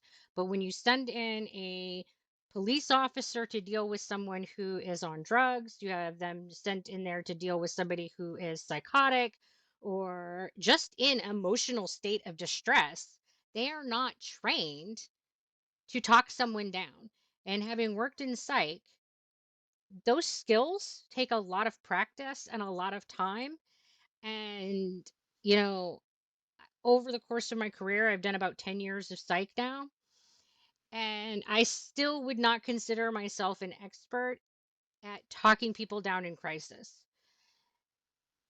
Oh goodness. Tell me about it. Even for people who are trained, it's tough It's hard. because So to send somebody who's there, never had any training, ooh, I don't, I, Mhm. There's a few different things that anybody can use when it comes to trying to utilize or trying to tone down a crisis. The very first one, how you're talking, the tempo of your speech. If you talk slow, you talk steady, you talk in terms that are easy to understand, people will have a physiological reaction that will also slow them down. They will begin to copy you. If you don't know any other skill out there, that's a good one to remember. Talk mhm. slow, talk steady. And my other piece of advice for helping people in crisis is remembering that the only way to stop violence, to stop any of the like negative things that we have as humans is with compassion. You don't get people to be less violent by being violent towards them. You don't get people to be calm by yelling at them. You don't get people to relax by threatening them. the way that you reach a point of calm and the way that you reach a point of like having conversation is with compassion and with actually like listening to people and having that open door. But there's so many skills that come with that that police officers are not taught. So I think that when you take someone who is armed and put them in a lot of these situations that could potentially escalate to violence, you now make that potential for escalation at a higher level. So I have some misgivings about how we set things up. At the same time, you got EMTs who are going into this situation and someone's been shot. Someone should be clearing the scene to make sure that these EMTs aren't going to get shot. I don't know that I have magic answers. I don't know that I have like this is how we should do it. I think that it would be better if we were like making sure that our police officers were better trained. I think that it should be required that they actually get some law education. I think it should be required that they get some mental health education, some communication and people skill education would be astounding. Um, the fact that you can be like off the street, go to a police officer is mind-boggling to me. Like it doesn't require a degree. You don't really need to know anything about anything to be a police officer. They don't give you training. Not really. Not in the things that I think that we really need in order to prevent a lot of this stuff escalating to the point of really horrific situations. But at the same time, what is the EMT supposed to do if somebody's been shot to make sure that that situation is still safe and okay? I mean, I don't know. I think that we really need to reevaluate all kinds of systems that we have in America. Ugh, I think they're all broken. Yep. You know what the stickler for all that's going to be, though? Cost. Well, people scream that all the time, and this is what I have to say to that because first is I just Hmm. call bullshit. As Yeah, I long agree. I as agree. hospital CEOs are taking home on average $1.5 billion profit into their fucking pockets, you cannot tell me Hmm. that there's not enough money to do more to make patients and nurses and doctors and the people in the hospital safe. And you can't tell me that these companies that are running ambulances that are also making billions of dollars profit can't use some of that money to make their EMTs safer. It's bullshit. We need to stop prioritizing the money and we need to go back to prioritizing people. I completely agree. I blame Reagan.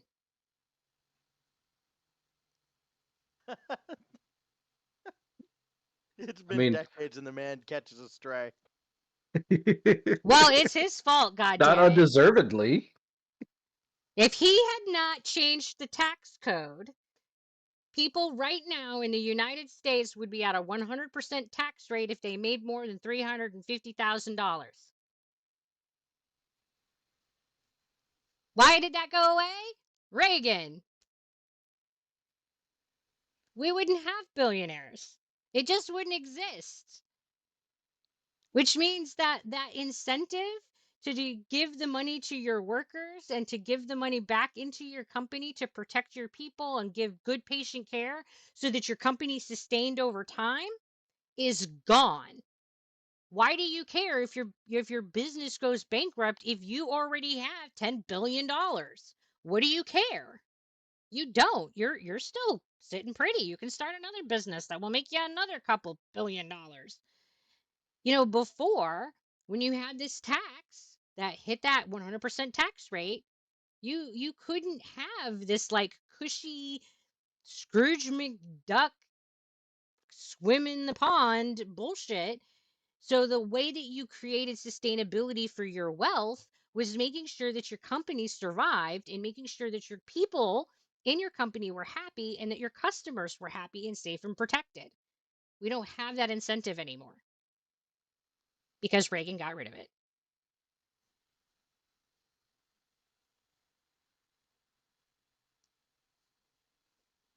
So yeah, he's dead, and I still blame him, and I hope he has a special slice of hell.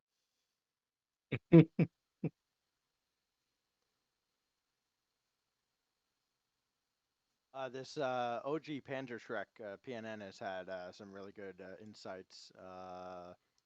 Yeah, I'm like for- scrolling way back. I'm late. Any American is free to come to the UK. Healthcare should not be held hostage. I agree. Unfortunately, it's not super easy to uh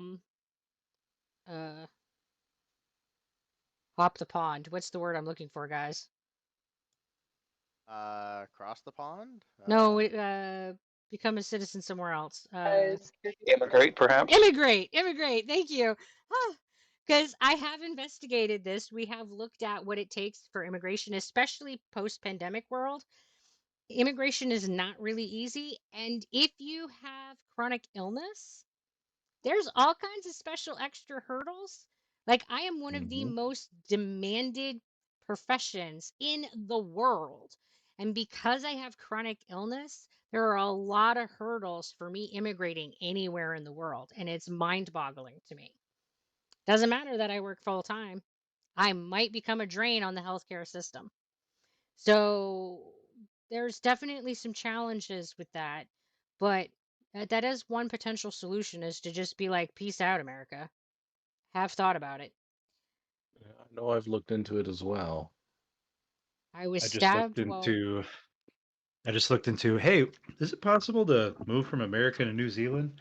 And I New was and found Zealand, out. I'm Yeah. telling you, New Zealand is like my top pick. Yeah, same. I was looking at them too. Yeah. I don't My know. They just got so much going for them. They have a lot of my things. my They have a lot of good things going on. my wife really wants us to move up north to Canada, but I'm like, we got to keep those mountains on. We got to stay. We got to keep the Sunset Mountains. It's like I can't leave it. I got to keep it, please. Whatever it takes. I'll go. I'll go there. We'll be snowed in like 90% of the time. It's fine, but we'll go there Mhm. if we need to. All right, and Well, then I that and got honestly, I don't know if Canada would be a long-term solution here. They're starting to see a lot of the same problems America has. Yeah, they've got some better systems in place, but like I'm starting to see some of those systems get broken down bit by bit. Oh, you live up there? No, I don't. I just talk to a lot of Canadian friends who are seeing it, and I read. Gotcha. So obviously, I'm not native. I don't know exactly what's going on. I'm not going to pretend to, but it seems like a lot of their stuff is getting broken down just a little bit at a time, which makes sense. I mean, they're bordering America. Yeah, it's pretty natural. all right. We got post-COVID. I worked for my local police department as an EMT officer. I enjoyed it. With the EMS and psychiatric background, I was sent to a lot of ODs and mental health calls. I did that until I got my knee replaced. Ugh, knee replacements are rough, man. Locally, I have an EMT that was trained as a police officer, has seemed to help stem the amount of OD deaths in the area, and with all of the homeless, it has helped with community outreach and organizing. A lot of the homeless seem more willing to ask for help if they are ODing or having a mental health crisis. I just wish that more departments would adapt community over policing and generating revenue. There it is again. Revenue. Like it seems no matter where you go, you can't escape it. But I do agree with you. Community outreach on a police officer level, I think, is just a good basic first step. Get to know your community. Don't view the community as just being, I don't know, the them, but instead as a part of the us. So, what taboo should we cover next? Right? I don't know that I have many conversations that are taboo. I was very surprised how hard it is to immigrate to almost every other. Yeah, it is. It is really hard to immigrate, and it surprises me how many countries have limitations for people who have chronic illness. And part of that is because they don't want you to come to their country and then become a non-working citizen who is draining their healthcare system. I feel like that's insurances. Are countries actually just big insurance companies in disguise? Fun fact, anyone can start a watch company. I do not think that I could build watches. I don't have like, I'm not mechanically inclined. We'll just leave it at that. But Zebra, don't you know it's time? Oh, boo. All right, guys, I apologize. I actually wasn't paying attention to the time. I was having a good time here. I gotta dip out and have some dinner. It's actually, for those that don't know, Zebra works nights, and it's kind of getting on probably closer to lunchtime for her. So yeah, yeah. But thanks for having me, guys. I appreciate it. Well, Thank we've you for been coming. glad to have you. And well, hopefully next time the game will work better. Yeah, Yeah. no worries. I'll see you soon. Will you take care of yourself? Bye. I'll probably be dipping out here soonish as well, so I can get my stream going. We've also been happy to have you with us, Dragon. Yeah. Gonna continue doing some narrating on that tiny bunny. It's been I highly recommend it. If you ever do visual novels at all, give that one a poke. So if you're not too against horror, that is. Oh, I like visual novels and horror, so that one sounds like a good pick. Then I think you'd really enjoy it.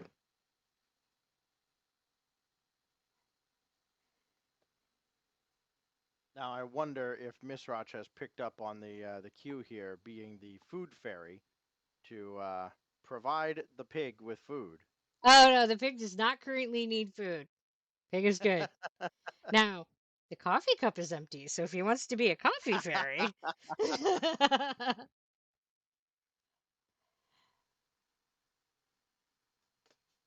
Well, I hope that work goes well for you, and thank you for joining us. Oh yeah, me? Yes. Just, Yeah, it was a oh, pleasure being here. Thank you for having me. we love you so much. Bye. Air hug. Air hug.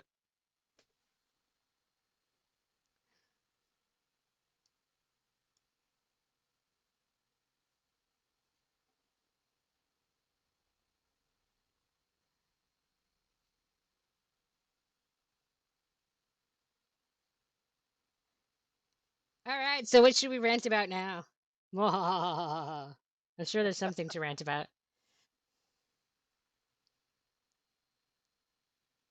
I don't know. You got like a bucket list of places you want this little journey to take you, like you know, Cancun, travel nurse in Barbados. With any luck, I will not be doing bedside nursing for much longer. Um, Unfortunately, given the chronic illness stuff and the way things are going, my body is not likely to be able to do this for much longer. So I'm looking at getting a coaching certificate so that I can do sit down nursing. Um, and that would actually have the added benefit of being a stay-at-home job. So that'd be nice. And I think that we have the Discord pretty much up and going. I don't know what that link is.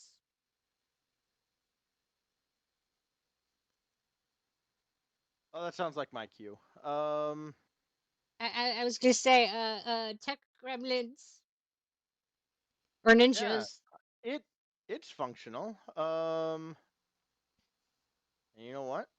If you're lucky, I might even have a link. Um,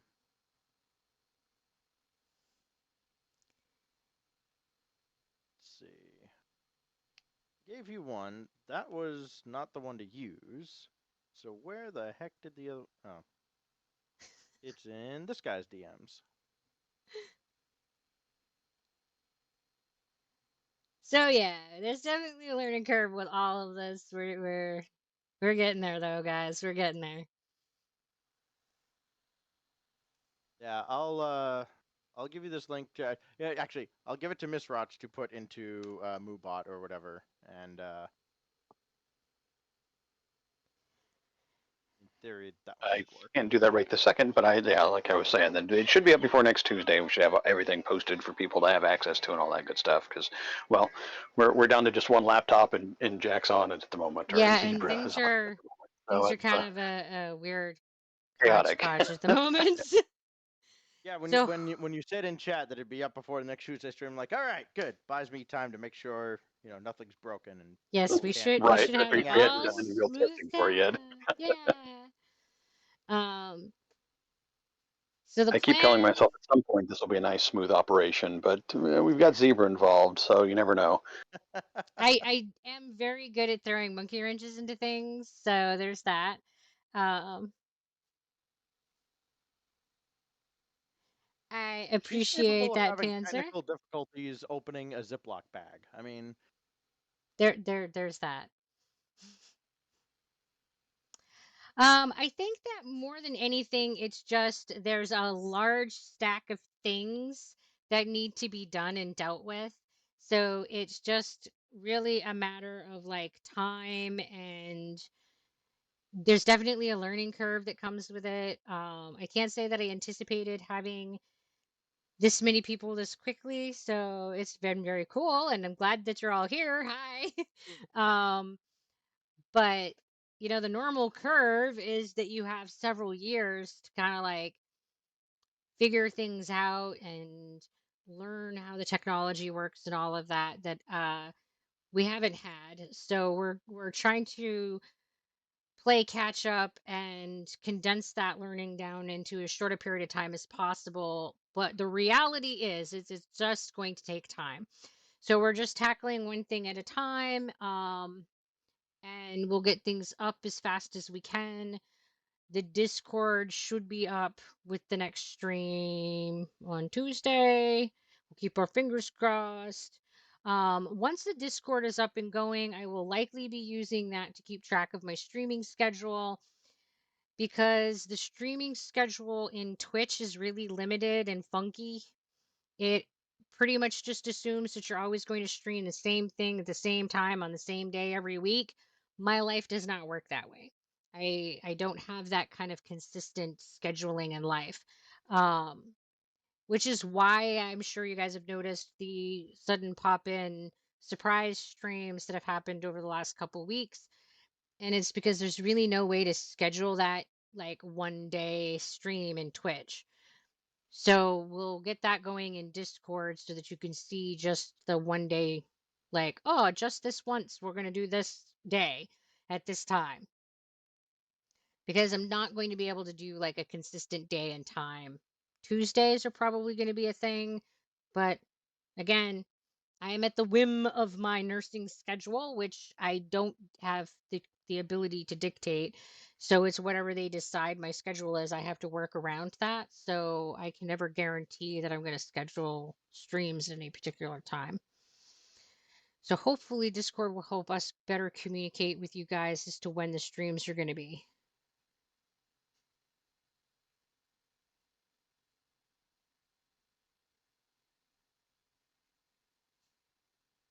Yeah, it's definitely a lot to deal with. And I think that we're doing all right at the moment. It's just like I said, a lot that you got to pick your priorities, and work through the thing at a time, and try not to like get overwhelmed by the big pile of things that have to be done. We do have a mostly functional stream, so you guys can enjoy like our shenanigans here. So I'm trying to keep that perspective that I haven't had these things all along. It's not like the stream is gonna like implode and die if I don't have these things immediately right now.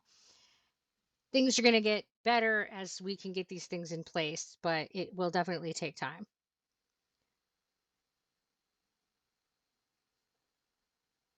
And have I seen the TikTok of you? Yes, I have.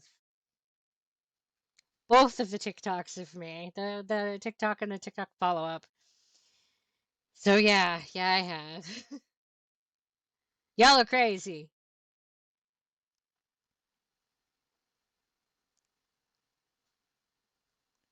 Continue the lyrics? I don't know the rest of the lyrics. I don't know what song that is.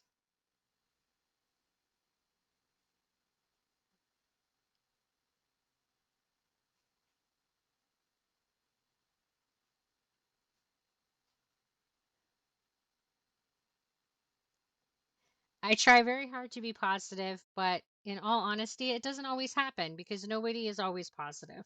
I definitely have my down days and my dark days, just like every other human being. Um, I have the days that I struggle bus. Historically, I've struggled with depression, I've struggled with suicidality. So, the whole positivity thing does not always happen. But I definitely do my best to look at the good things in life and to build people up as much as possible, including myself. I try very hard to also build myself up. Sometimes that's harder than building up other people. Sometimes I think we're our own worst critics. But And I think that it's some of those adventures that have taught me that there's definitely more important things in life than a lot of the things that we frequently get hung up on and that we are breaking people down about. And I just wish that we could set a lot of that stupid crap aside and embrace more of the actual humanity of each other.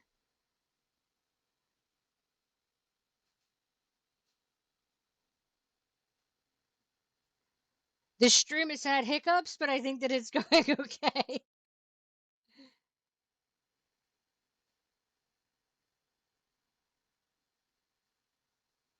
So positivity focused is a great way to look at it, but being real about mental health is even more validating to those that struggle through it too. Yeah, I definitely think that it is that there is such a thing as being toxic with your positivity. We don't always feel happy, and that's okay. That's normal. That's human. Um, you're not broken if you don't always feel happy. Um, I think that it's really important for us as people to remember that. Like, there's this huge push for positivity and this huge push to change happiness, to chase happiness. And I think that we forget sometimes that being mad and being sad and being confused and just mopey and all of those other like not great feelings are normal and are okay and they're part of the human package and we need to embrace them as much as we embrace joy and excitement and curiosity because they are just as much a part of our humanity as the good feelings. So, and I think that when we try to deny the emotions that are uncomfortable, like anxiety and anger, we only create more problems for ourselves if we don't give them the space that they need in order to be processed so that they can move along out of our lives.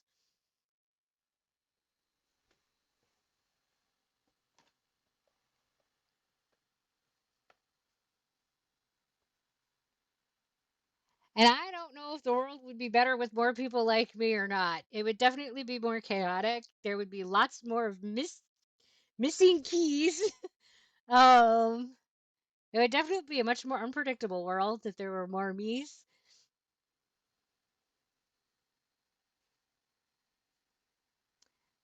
I definitely just try to be here as I am and let people, you know,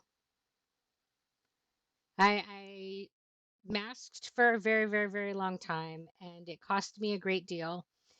And it has been really hard to take off that mask. And I'm pretty convinced there's still a piece of it stuck to me that I don't know that will ever come off, you know. But at this point in my life, I just kind of refuse. I don't think that it's good for anybody to do it. I don't think that it's good for the people that I was masking for. We often get uncomfortable when people are different, and we get uncomfortable when people are having messy emotions that are uncomfortable to be around. But I don't think that masking those differences and masking those uncomfortable emotions is the solution to those challenges. So, yeah, you get to see me in all my quirky weirdness.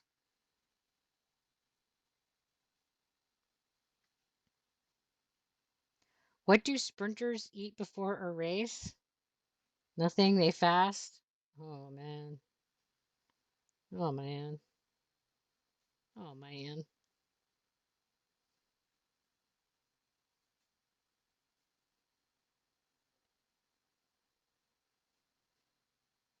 And it looks like we got people from all over. Hello to the Philippines and Washington. You guys are from everywhere. It's like dazzle glitter sparkled everywhere.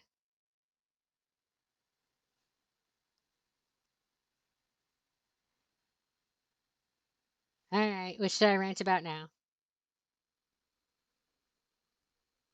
Got to be a topic other than like how crappy and broken America is.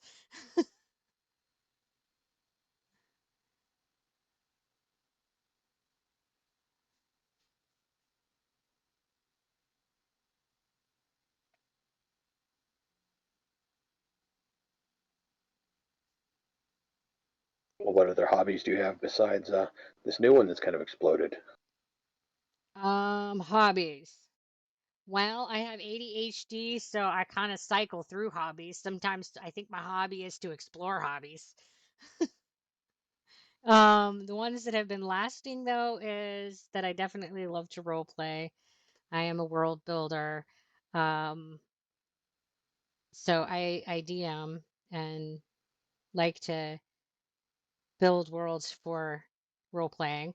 I do artsy and crafty things, and of course, I'm a nerd. I play video games. Definitely, those three I keep coming back to. The crafts that I keep coming back to is probably crochet and painting. But I definitely like to like learn how to make things. Do a lot of sewing too.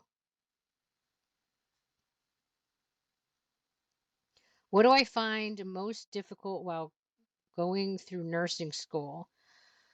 Oh, for me, traditional school was absolute struggle bus.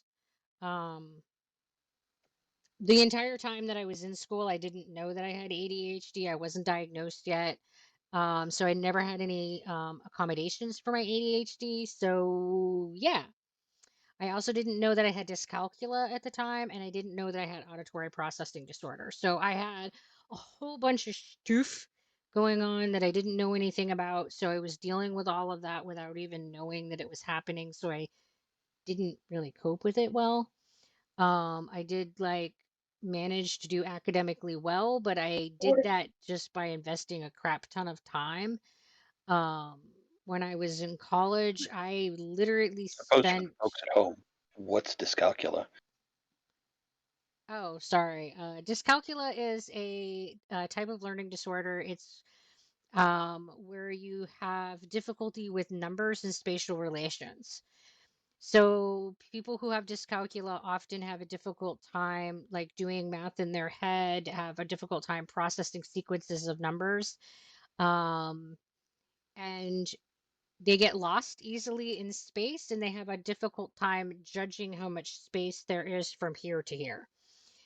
So it's like a spatial relations issue and a numbers issue, and it's classified as a learning disorder. They consider it to be highly related to dyslexia. Um, but yeah, I didn't know that I had any of that stuff, so I didn't get accommodations. So the things that I found really challenging were probably the social expectations that nursing school had for me. They just really expected me to be a natural at having a bedside manner, and I did not. Nope. I have autism and I have like really no ability to read neurotypical body language.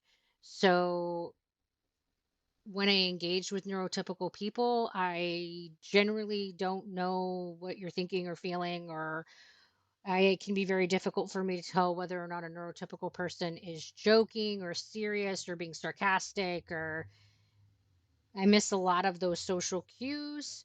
Um, so I struggled a lot actually in clinical because my clinical instructors would give me a really hard time for not being sociable enough in, with my patients. And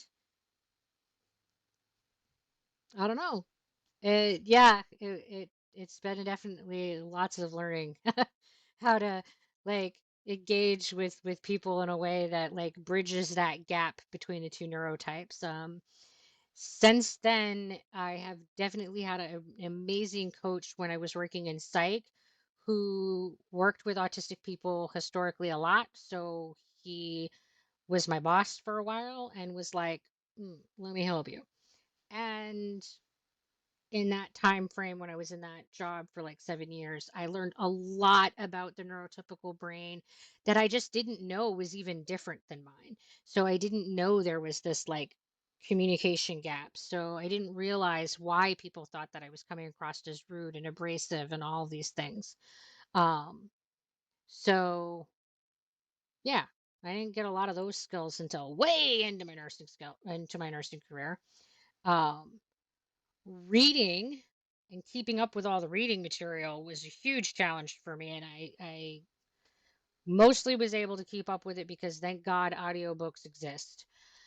I would like put on headphones and like literally go for walks around campus while listening to textbooks because I just couldn't sit and read. Um, and it was a tutor of mine who was like, well, if you can't sit and read, why don't you get an audiobook? And I was like, I'll try anything. But yeah, mm, I think just about everything in nursing school is a challenge because nursing school is like the peak of feeling like you're inept and everything that you do matters. And oh, it's so stressful. It sucks so much. And they are not good to students. They just eat their young. Find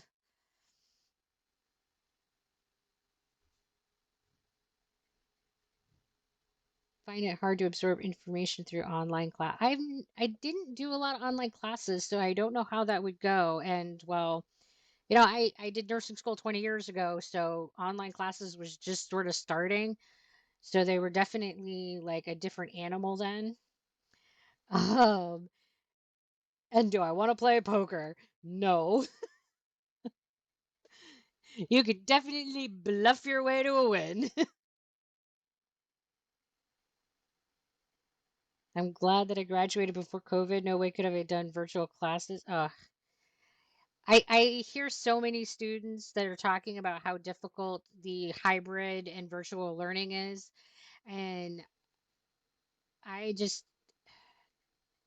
yeah, COVID has just changed a lot of things. And I think that for many people, online classes is a great solution, but it's definitely not for everybody. I just wish that our education system was more inclusive and more interested in getting people to learn than getting people to have good test scores. Because, getting an A on a nursing exam isn't the same as being able to do a good assessment and know how to save someone's life. And I'm we're really not good in America for building good teaching environments where people feel safe in learning. And I don't even think that we build those foundational skills of like to learn how to learn when you're a kid.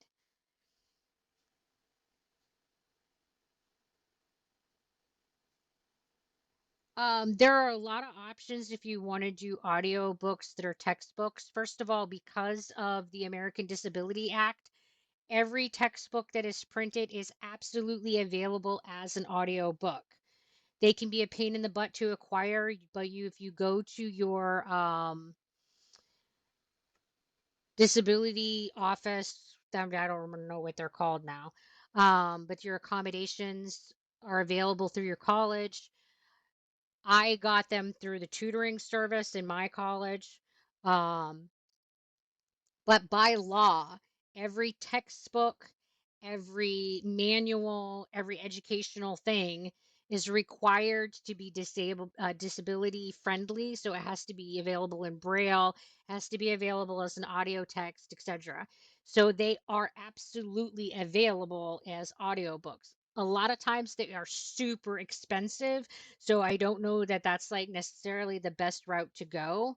A lot of these textbooks are also available online as PDF so that they can be easily fed into a uh, text to speech program. There's a lot of those available now, and I love them. I use the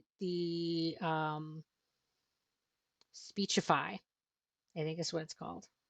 I won't start to that. God, is that what it's called? God, I don't know.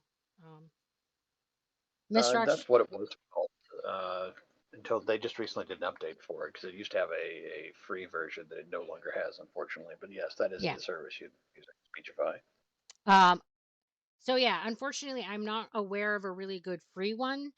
Um, but yeah, there's lots and lots of programs that do text to speech and do them very well.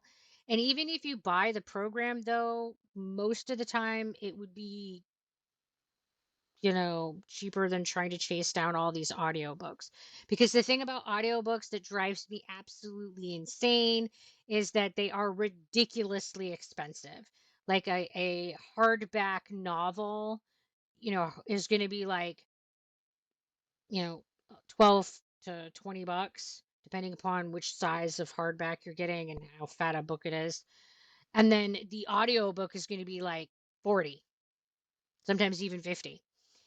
So that can be like the frustrating part about getting audiobooks is that it's absolutely expensive. So going through your accommodations office and going through your tutoring service can help with that, um, because they're required to help you with accommodations if you have a qualifying disability. So that's something to keep in mind. What role playing and world building platform games am I referring to? Personally am a DM for Ultra Modern 5, which is a system that is based off of D&D 5e. Um, my yeah, Modern is my favorite system of all time. And the most recent version of it is Ultra Modern 5.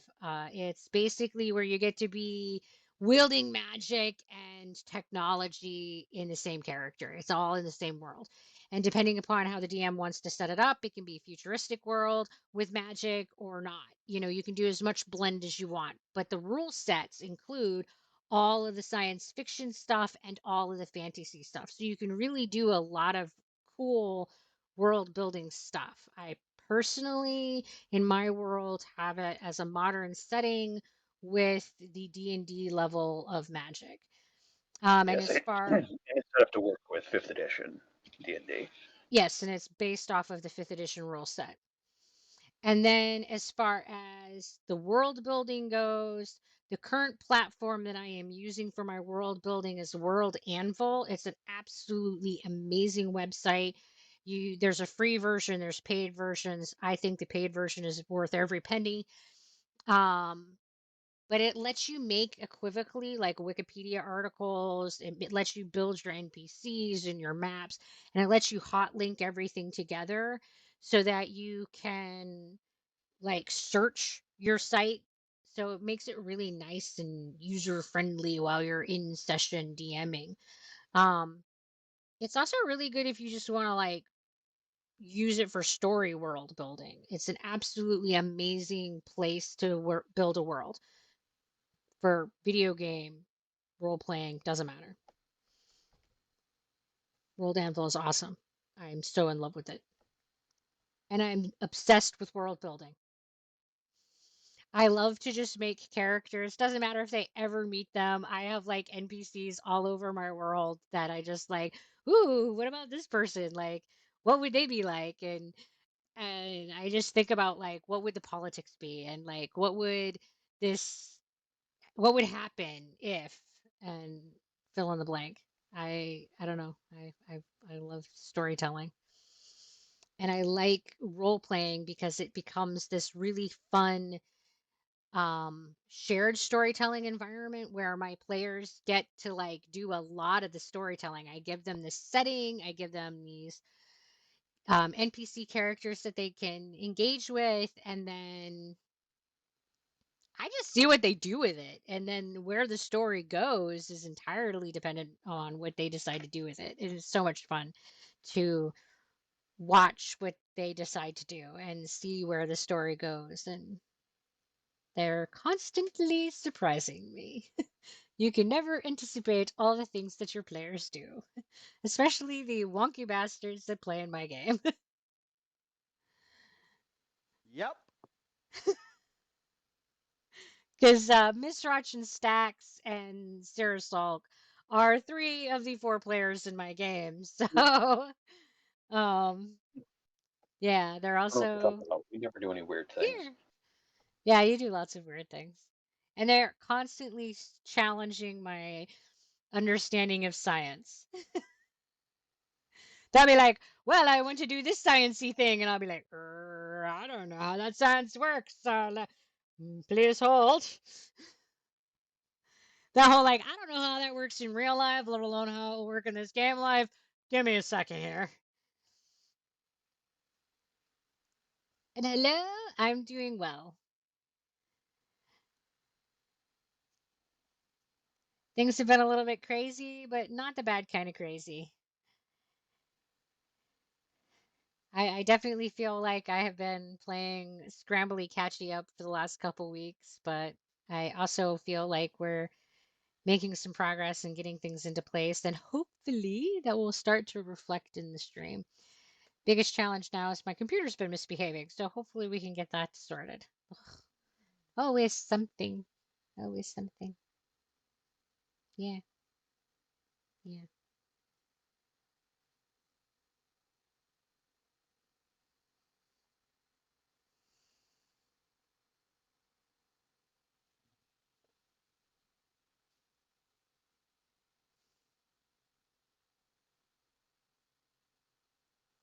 She stole mine? Who stole what? What did I miss? Boop, boop, boop. I believe you're being accused of stealing Miss Roch's computer. Yeah, it's like you were saying yours is misbehaving, so you stole mine. Oh, oh. See, I'm clueless. Slow in the uptake. I'm like, what are you talking about? I don't steal nothing of anybody's. He lent it to me. He did it. I didn't steal it. You stole my laptop, you stole my chair, just all the stuffs. Oh, I personally will never build my own computer. I can't fathom that I will ever reach that level of tech know-how. Nope. Mm-mm. I don't know anything about computers. The only reason this stream consistently happens is because I have tech ninjas who work in the background, aka Stacks and Miss Roch, who make things work. Otherwise, yeah, I don't think this would happen at all, ever. The first time it just went, I'd have been like, I don't know what's happening. So you would have never known I'd existed. But luckily, I know people who know how to make tech happen, because I do not. Nope. I like using tech, like video games and getting on the webs and all that, but I don't actually know anything about it.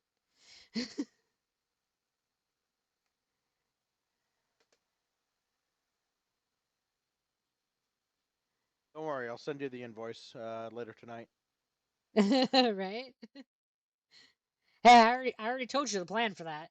When I get rich, I'll keep you in mind. Yeah, I'll settle for 3 exposure tickets. Thank you. Exposure tickets, right? Oh yes, it's all about the exposure. Don't you just want to be exposed?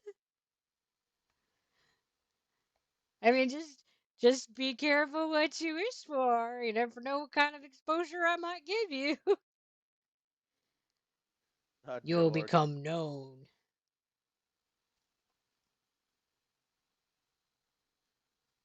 Yeah, I definitely couldn't build a PC. I don't know anything about hardware. I don't know anything about the software. I don't know anything about nothing.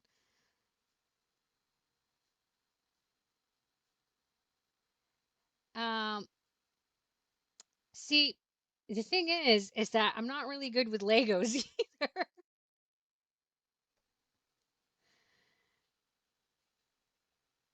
And well, whether or not Legos or computers are cheaper, that's anybody's guess because man, Legos are expensive. But I don't know, like my brain does not do well with like how pieces come together.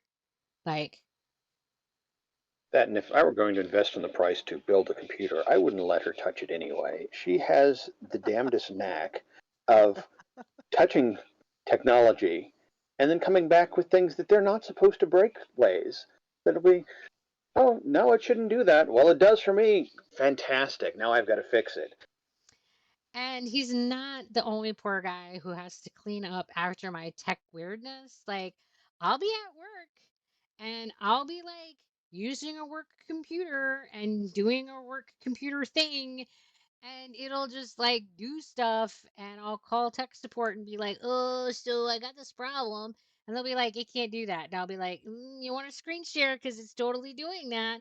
And they'll be like, I don't know how it's doing that. And I'll be like, well, you want to escalate my ticket because it's doing that, and then I gotta have it fixed. I swear she's a gremlin like the World War II-esque gremlins that would just throw wrenches and shit so to make them not work. I do swear she's part gremlin. She's not a zebra, she's a gremlin. I definitely have this like uh aura of like tech fuckery. I don't know what happens. Like somebody else will use the computer and it's going fine. I'll use it and it'll just be like like the most recent one at work that we still have no idea how it's working for me. Scanning somebody's barcode into the computer, the barcode on their wristband is like the little supposed to be their MAR number, their medical record number. You scan that and it's supposed to take you to their chart so that you like know who they are in the system. I would scan it and it would be like playing Russian roulette. Every time I scanned the same person, it was a different person pop up. That sounds exciting. So I scanned this person who I could see was very young and looked female, and scans the code, and up pops up this profile that says 91-year-old male. Yeah, I'm pretty sure it's not supposed to do that. And I went, is your name what? Like, tell me your name again. And I'm looking at the name on the screen and went, definitely not the same person. I'm like, let me scan you again. Scan it again. Comes up with totally different person. This time it's female, middle aged. Still don't think that that's them. And I'm going, what? I scanned this person over the course of trying to solve this with tech. I shit you not 42 times, and I shit you not got 42 different profiles that came up for the same scan.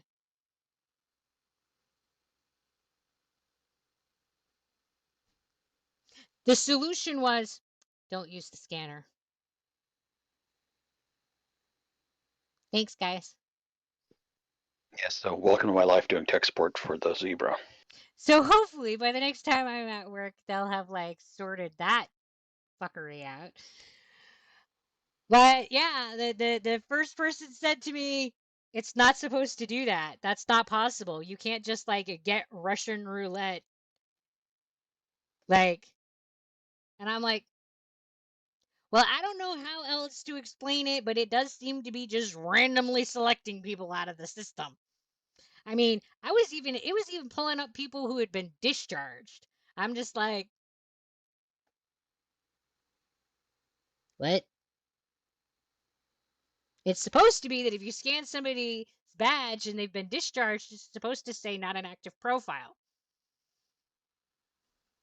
The moral of this story is if you ever tell the zebra something's impossible, challenge accepted.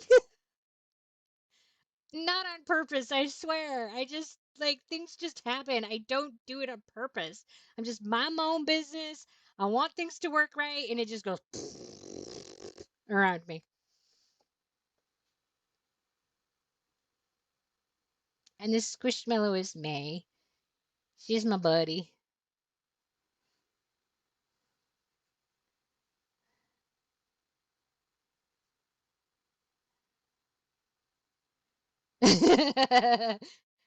So you're one of the IT people who have said, it isn't supposed to do that.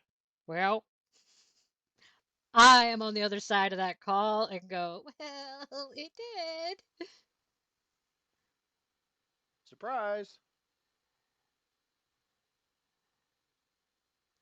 Yeah, some of the things that it has done over the years to me that it's not supposed to be able to do is really special.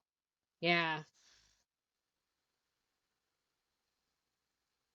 Like when I accidentally deleted all of the icons off of the desktop and they're like, you don't have administrative permissions to change icons. I don't know, they're all gone. They're just gone. And they're like, what did you do to make them go away? Nothing that I'm aware of. They were there. Then I went back to my desktop and they were not.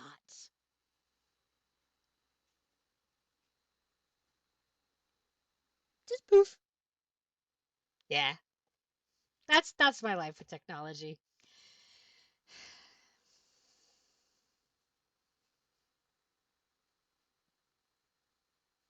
I think Squishmallows are the best stuffed animals ever. They're all super adorable. And they're just so like perfectly squishy fluffs.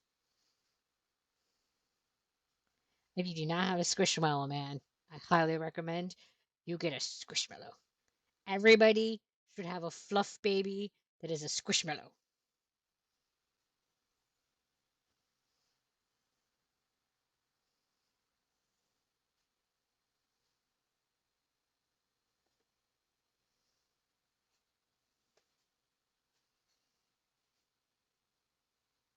I mean, I think everybody should have fluff babies in general, but I mean, can we see your nails? Yes, you can look at my nails. She did them today. They are the Halloween theme. They're supposed to be Beetlejuice theme. We debated about whether or not it should be green or purple because Beetlejuice is hard to like sort between purple and green. We even thought about going alternating, but yeah, we decided on green.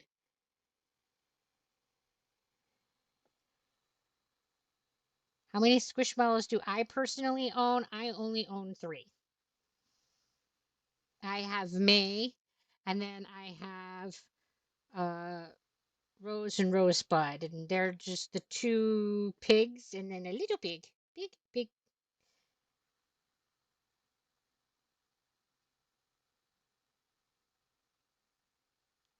You have a giant rose or a giant squishmallow?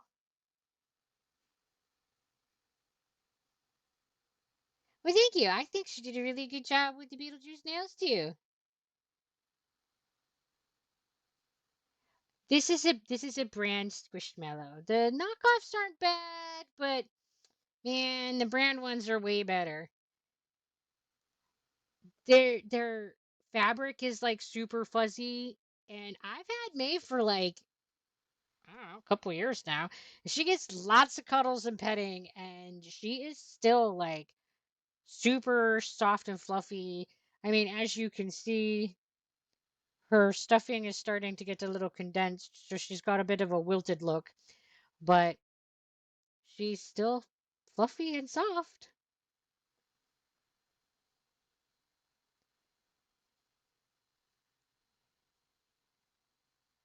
Yeah, there's all kinds of like want to be Squishmallow brands out there now, and they're definitely not as good.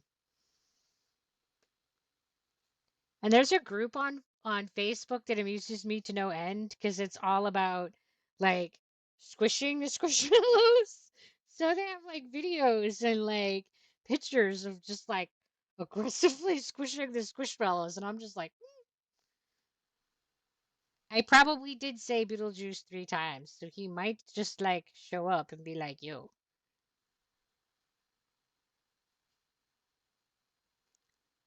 A giant squishmallow. It's a pink. I got it for her on Easter. Nice. Pink bunny. Took me a minute to register what the icon was. The emote. I'm like, getting old, I guess. Little pictures and like, what's that?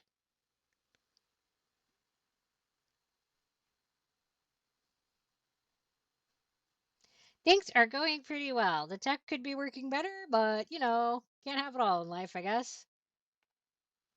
Oh, we have people. Hello, peoples. How you doing today? Welcome to the Dazzle. Glad to have you here. We're just chilling tonight.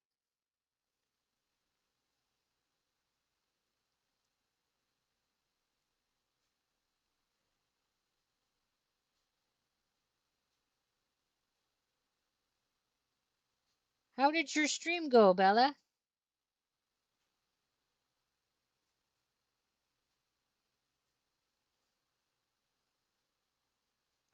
Things over here are going pretty good so far. I mean, you know, getting old sucks. Well, you know, I mean, it beats the alternative. And welcome, Bella.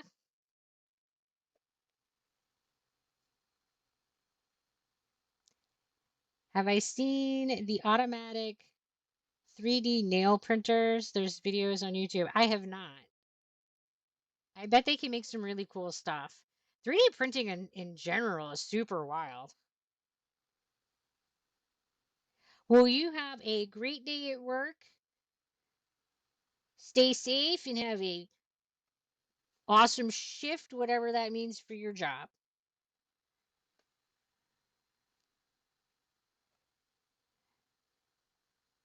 Just chilled and played Phasmo and Disney Dreamlight.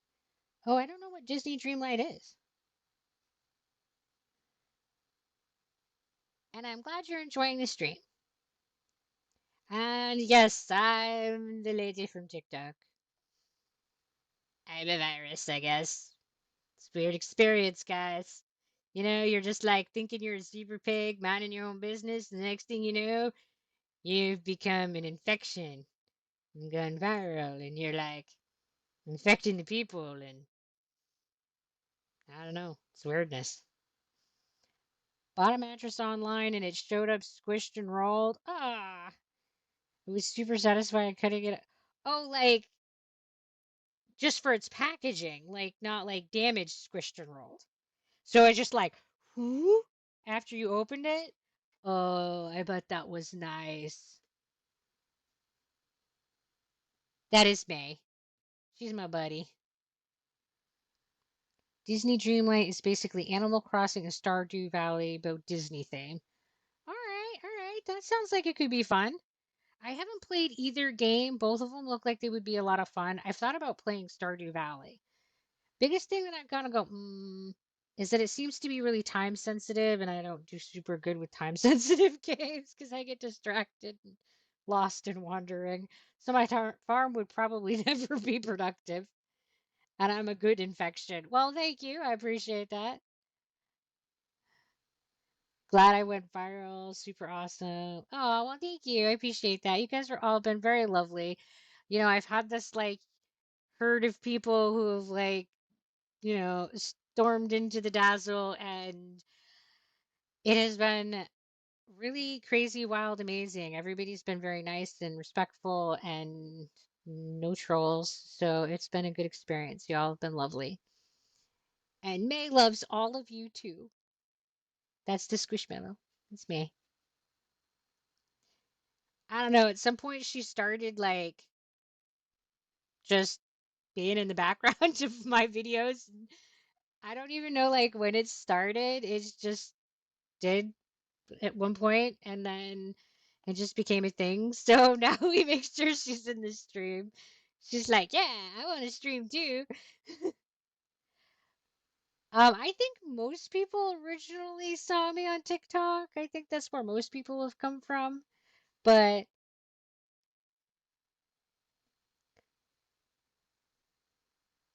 yeah, it kind of went everywhere. It's been crazy. Am I the person from Rate? I think that would be Racky, Racy. guess. I'm really terrible at like knowing how to pronounce usernames, so I'm gonna go with Racy's YouTube vid. And I don't know, maybe. Um, there's been lots and lots of sharing of my content, which is totally fine. I don't have any objection to it. But so there's been lots of YouTube videos of me. I've been on Reddit. There's lots of like TikToks of me now.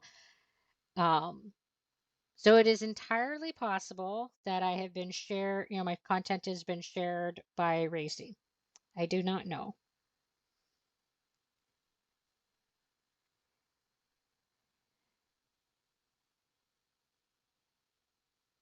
Well, thank you. And we are glad that everybody is here. You guys are all very nice. So thank you for coming. And Sweden. Yeah, you guys are from all over the world, which is super cool. I wish that I was financially and physically more able to just like go explore the world.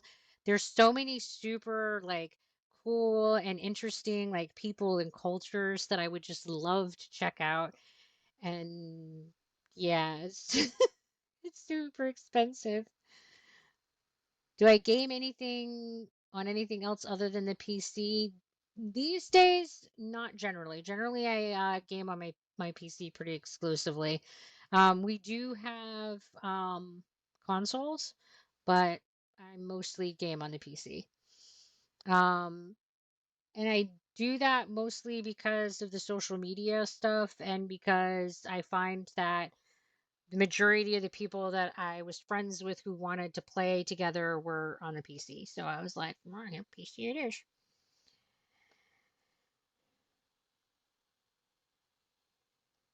A guy with 182,000 subs made a vid.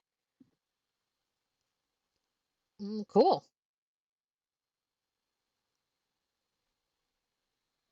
Yeah, there's a lot of videos now that have been sharing my stuff, and most of it has been the little happy birthday song clip.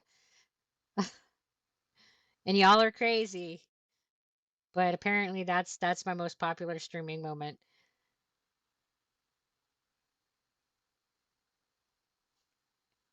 I think most of my viewers right now, according to the Twitch reports, are still in America.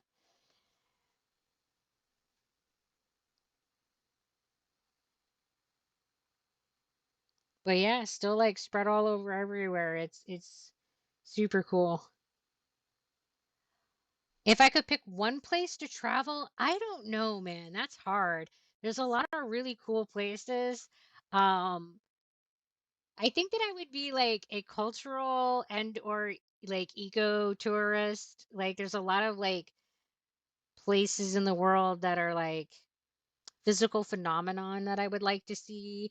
There's a lot of food that I would like to try. Like I would love to go to Japan and try like actual like native ramen. That would be super amazing and try their native sushi and what we have in America is amazing and I enjoy it and I love it, but you know that it's not the same as it is in Japan. So it would be really cool to like experience that cultural difference.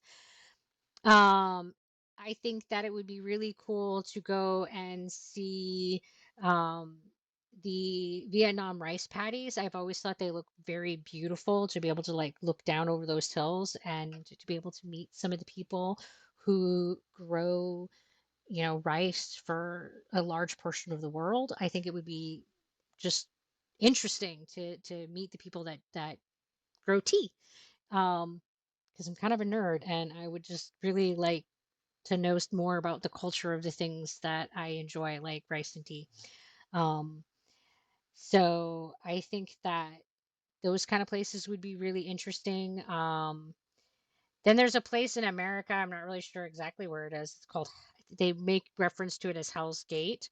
And it's a place that we were doing, we were getting gas, like natural gas. We just like decided it would be a good idea to light it on fire, and it's been on fire for decades. It would be kind of cool to go see that. I think it would be cool to see like volcanoes in real life. I don't know. Our world is so huge and has so many really cool things. And like, I wish that I could speak every language so that I could like go out and meet all the people in the world and like get to like, I don't know, explore more about humanity in a better way. I mean, the internet has like opened up and made a lot of this available, and I can like, watch documentaries and like talk to people online, which is like super cool. But yeah, it would be nice to be able to just like visit some of these places and check out some of their museums and check out the places that locals think are fun and cool places to visit. But I don't know if I would be able to pick like just the one place to go. I don't have one favorite Squishmallow. I have three Squishmallows and they're all my favorite. So May, Rose, and Rosebud, they're equally favorited. May's like, are you sure it's not me? I want to go to each of people say there's a lot of scammers and thieves and pickpocketing. I think that anytime you go to a highly touristy area, there's a lot of like touristy, scammy people there to take advantage of the touristy population. Um, I think that's just an unfortunate reality with traveling. But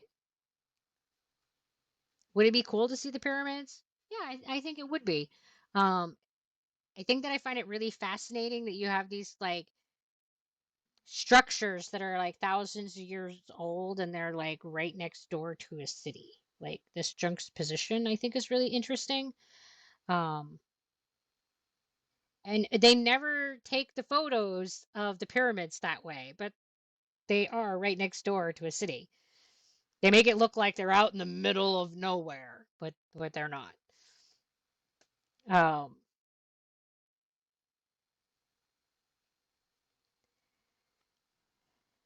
saw you on TikTok, figured I'd stop by and say, hey. Well, hey, thank you for coming and checking us out. Welcome to the Dazzle. Oh, looks like we got someone else from TikTok. Welcome, welcome. So, if we're Twitchers, does that mean TikTokers are talkers or tickers? TikTokers? I don't know any of these terms because it's YouTubers and Twitchers, right? I don't know. I'm off on a tangent now. Sorry.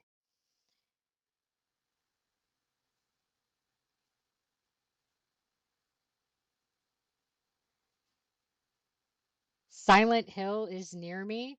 Like Silent Hill is an actual place?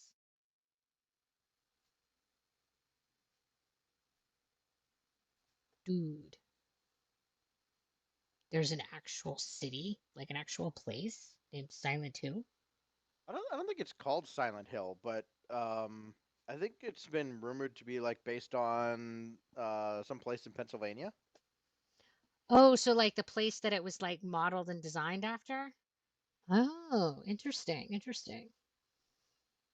I think it's called like Centralia or something that had like it's got like this massive sinkhole, and uh, I've seen it come up in reference to Silent Hill a few times. Huh. I have watched someone play the first Silent Hill game, but I don't actually know like anything about the lore in the game, and so yeah, I don't know anything about it. But I was like, dude, there's an actual place called Silent Hill. I don't know if I would want to go there. Just like, do you really want to go to Raccoon City? Seems like bad juju.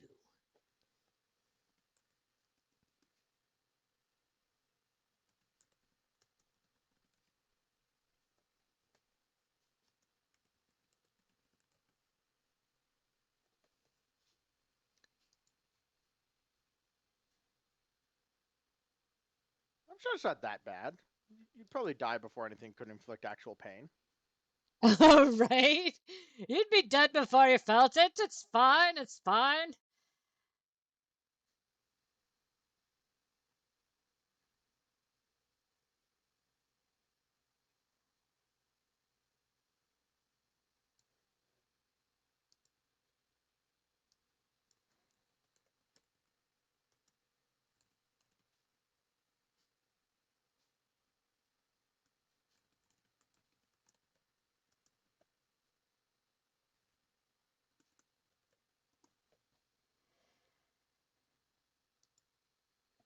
Oh, some of these other comments. What we got? What we got? Mac, you want to go to Maku? Machu Picchu. Oh, I wanted to say like Pikachu. Pikachu. Oh dear. You know, my inability to say words well, I always feel like I must either sound super disrespectful or like a blithering idiot or both. I don't know. It's awful. I don't know where that is. It's in Peru, I believe. Yeah. Yeah, that's what I'm going to go with. Somebody will probably correct me, but Well, it's in reasonably Peru certain it's until we're Peru. corrected. Do I watch Bailey Sarian? She just did a video on how people used to steal mummies, crush their remains, and put it on food and stuff. No, I've never heard this person, but yeah, there was a weird, crazy mummy like stealing, eating. I can't imagine why anybody would think, I'm just going to snort this mummy and it's going to make my life better. Like, they Well, really clearly, it's felt just like mummy dust was like curative, and sometimes they would eat it, but they would also like snort it, like line it up like cocaine. sounds like they have mummy issues. Mm-hmm. It's definitely sounds like issues. I can't imagine being in a position in life where I would think to myself, this is my solution in life. I'm gonna snort these ground bones. Where's your sense I, of adventure? I really don't have a lot of sense of adventure. I'm really more of a like stay home and stay safe kind of person. Recently went to Hawaii for a friend's wedding and had a layover in the Vegas airport and saw a guy get pickpocketed right in front of us. It happens everywhere. Oh yeah, absolutely.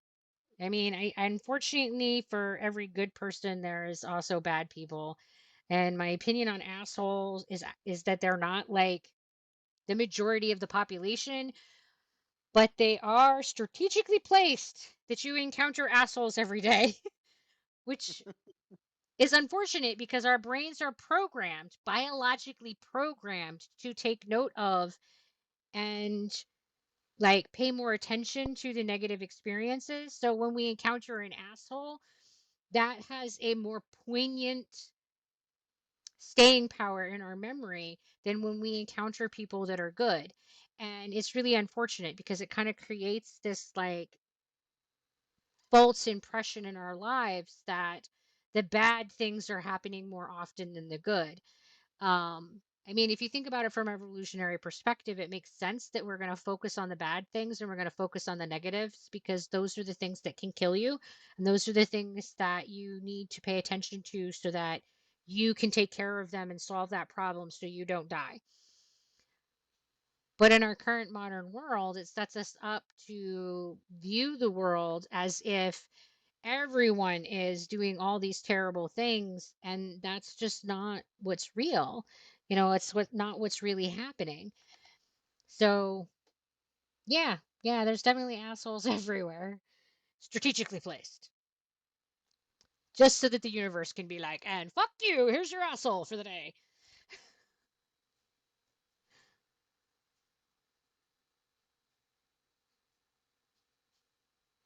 I went to One thing Egypt, I've never. learned.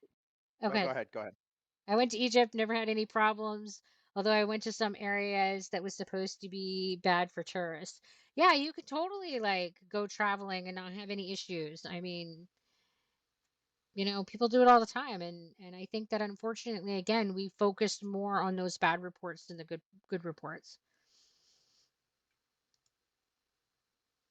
That's pretty much exactly what I was gonna say. Because like going around the world, I've been to some places that have a bad reputation around the world, and I've not had a single problem. Not to Yeah. say they're perfect. I mean, those places have their issues, but um, not nearly as widespread as a lot of people would have you believe. Well, and for better or worse, it doesn't have the bait click power. You Clickbait. know, yeah, that's what I meant. I wasn't gonna go there. I was, just gonna let her have it. It's all right. You guys are definitely welcome to be like dark. Um, but I mean, it's more scandalous. It's more interesting. It's more like, ooh, because again, we're biologically kind of programmed to pay attention to that stuff, to take notice. So the news is going to focus on that more. You don't hear the news, mainstream news, talking about the things that people are doing that are good works and that are positive influences in the world. Like for every person out there that's stealing things, there's people out there who are giving things away and who are helping the needy. But we don't hear about that on the news. And for all the people out there who are shooting people, there are way more people out there who are trying to save the people who got shot. So it's really easy for us to think that like the whole world is going to hell in a handbasket and that everybody is awful. And I just don't believe that about society. My personal experience has been that the majority of people are trying to do what's right. The majority of people are trying to be good to each other, and that the majority of the problems that happen between people is not because of malice, but because of indifference. Because we get so focused on what's going on in our own life and we get caught in our own little box of reality that we lose our ability to perceive another person's perspective of the world and how our actions affect that other person. So it's this indifference that causes a lot of the harm, not an active malice of, "Oh, I'm going to cause chaos today." Like, very few people in the world wake up and say, I'm going to hurt someone today. They exist, but they're rare. That's my personal experience. I don't have any statistics to prove it, but that's how I feel. Just saw that video on TikTok. You seem like such a kind and genuine person. I'm glad that you're getting attention. Well, thank you. That's very nice. And welcome to the Dazzle. And the attention has been wild and crazy and has led to a lot of imposter syndrome and has led to my RSD amp chirping up a storm. And it's definitely been interesting, but definitely doing the best that I that I can with all of it. Um, she makes true crime videos on YouTube, but also recently started a new series called Dark History, where she talks about interesting dark things about history. That does sound fascinating. I love history. I think that we don't pay enough attention to history, and man, there's plenty of darkness in our history. And Machu Picchu is in fact in Peru. So go Stacks. All right, let's go. For all Remains those from years the watching Inca Jeopardy. Empire up in the mountains, the Andean region. Cool. That would be Andean, really yep. cool to see.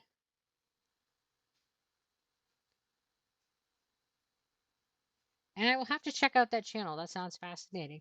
I would also really like to check out the ruins of Incan Empire, but I have like restrictions in life that don't let me just be like, let's go check that out. Guess I'll just have to watch videos and stuff. Wouldn't it be cool if we could just like stroll to each other's back, yards and like see the things that we consider mundane that other people think are like wild and cool? Like I have a friend that's in Australia that I hang out with online and she talks about kangaroos being her backyard. Dude, dude. She's like Sign me up. she's like, they're not cute and cool. And I'm like, but that sounds wild. Like you have kangaroos in your backyard. And she's like, yeah, they're annoying AF. So I think that like we get so habituated to our part of the world that we can often forget about the wonder in our part of the world. So it'd be kind of cool to be able to just like pop over to other parts of the world to remind us about how much wonder and just cool and fascinating and interesting stuff is all around us that we just don't like always think about because we get habituated to it.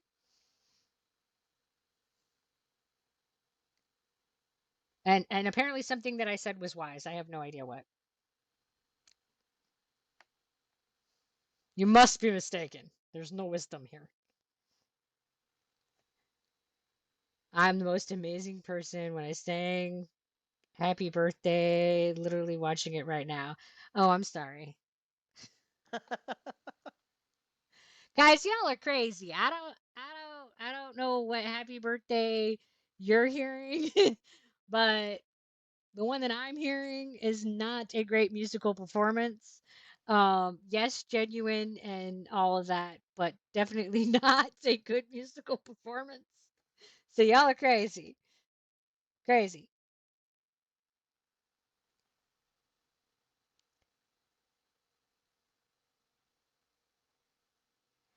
And I do try to be kind. I think that we get a lot more accomplished in life when we are kind to each other than when we are not.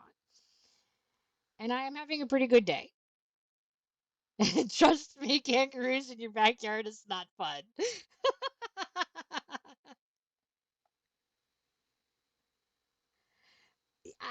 It probably would feel exactly the same as lots of deer in our backyard. I can't say that I feel like they're that exciting, to have a whole herd of deer in my backyard. But I don't know, man. I can't help but feel like it would be cool to see at least once, like a whole like I don't know what a group of kangaroo is called. A herd? A groupie of kangaroo. I don't know what they're called, but a whole bunches of them. That would be cool. I haven't even seen one in real life. So,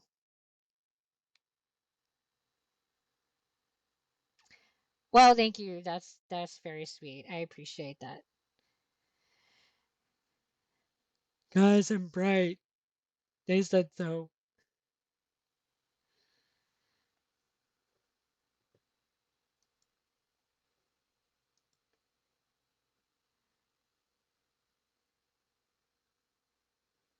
Looks like it's possibly a mob of kangaroos. A mob? Well, from what people say their behavior is like, I can say that that's probably appropriate.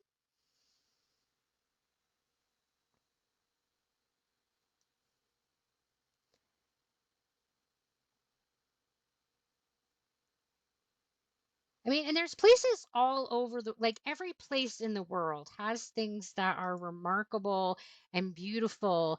And because they're like what we see every day, all day, we just think of them as mundane. Like I look at these pine trees and just go, man, whatever. I don't think about them because I see them every day. And then people who aren't from this part of the world, they look at these pine trees and they're like, oh, they're so pretty.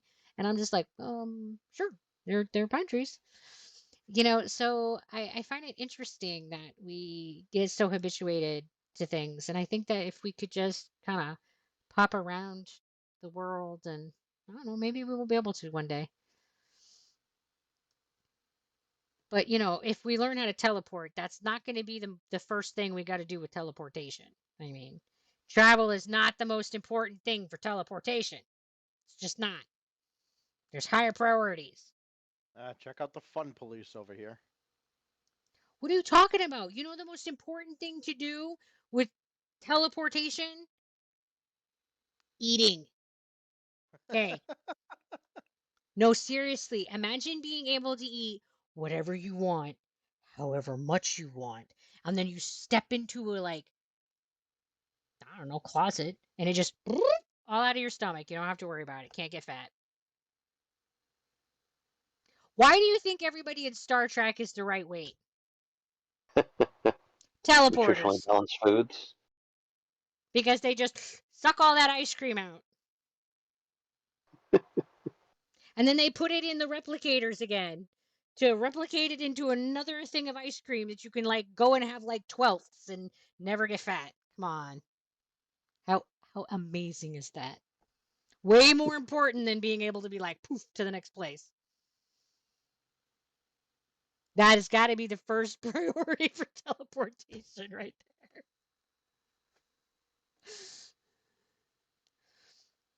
So they sit around the roads in my area a lot and they run beside cars as they drive down the road and even jump in front of the cars sometimes. They're unpredictable and it's scary.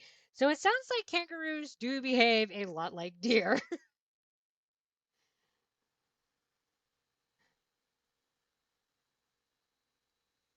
Only I am pretty sure that by mass, kangaroo are bigger than deer. I mean, they seem like they are.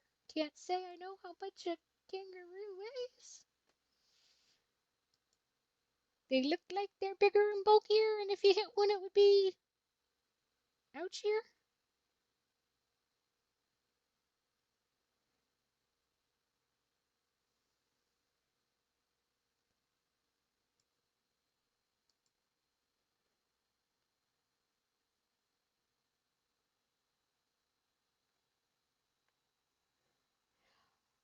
Well, I'm glad that you're enjoying the stream, and welcome to the Dazzle. Sorry that the game isn't behaving, but here we are talking about random stuff. Welcome to the stream of random.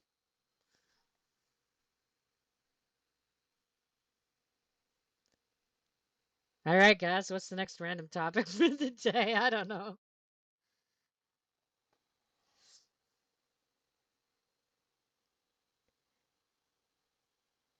I mean, if left to my own devices to come up with a topic, who knows what's gonna rattle out of that brain.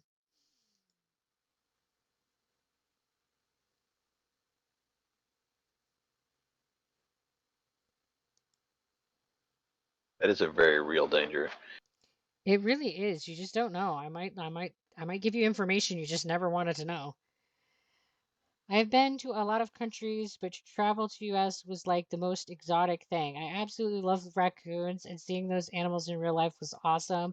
While I live in an area that tourists visit a lot because of all of the aurora skylights during the nighttime. Oh, where do you live that you have northern lights? That's cool. And see, like raccoons, I can't imagine like the raccoons being the thing that you haven't seen because I've always lived where they're just like everywhere. It's like, oh look, the dumpsters are getting raided by the raccoons. Stream random 10K. Yeah. Welcome to the random, where I will give you random facts if left to my own devices. Do I speak any other languages? No, not for the lack of trying. I have taken classes to learn other languages and have failed them all miserably. Um, some days I struggle most just to speak English. Yeah, high school I failed Spanish. I failed um French. I took sign language that I passed, and I do pretty good with sign language. Very, very, very basic functions. Nothing like fluent here. Um, I tried Japanese in college, and I tried we tried Spanish, and I tried German in college. Wasn't it German? No, we thought about German. I didn't actually take the class. God, that was a long time ago. I'm trying to remember. I think the three that I formerly tried was Spanish, French, and Japanese. Never actually passed any, which is why I do not have an English degree, and I'm still bitter about it. um,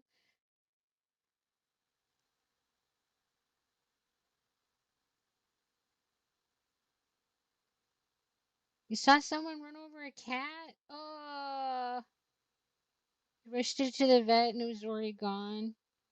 I'm so sorry. That's awful. I have definitely over the years seen cats get hit by cars, and it is awful. I'm sorry that you had to do that today. That's definitely awful. And yes, trash pandas. Raccoons are definitely known for being trash pandas. And I wish that we could figure out a way to make it so that we didn't have all the roadkill that we have. It's pretty awful. There's always animals getting hit by cars. I mean, and truthfully, there's lots of people getting hit by cars too. Pedestrian strikes are very real. Um, Cars are terrifying. Like we walk by roads and we don't even think about that these are like literally 90-mile-an-hour death machines that are just cruising by us, and it's just it's wild. I wish we could come up with some system to like keep just cars on the road, because that's dangerous enough. We don't need animals and pedestrians in there either.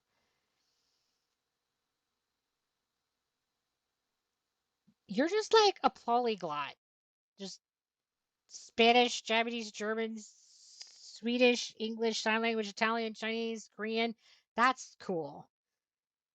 I think that it would be so cool to be able to like learn and fluently speak lots of languages so that you could like interact with people from all over the world in a much, more natural and easy format. But unfortunately, my brain does not compute new languages very well.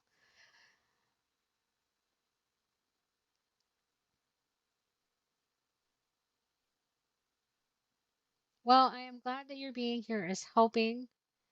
And yeah, I bet your cat can tell that things are not okay. They're pretty good at knowing. Um, Animals are pretty amazing. I think that they're better and more intuitive or empathic than humans are sometimes. A lot of times.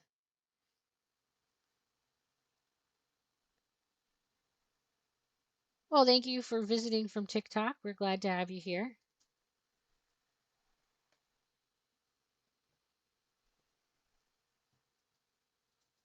Oh, another TikToker. Which is, what we've decided that you're dubbed. Because Stack said so. Guys are TikTokers.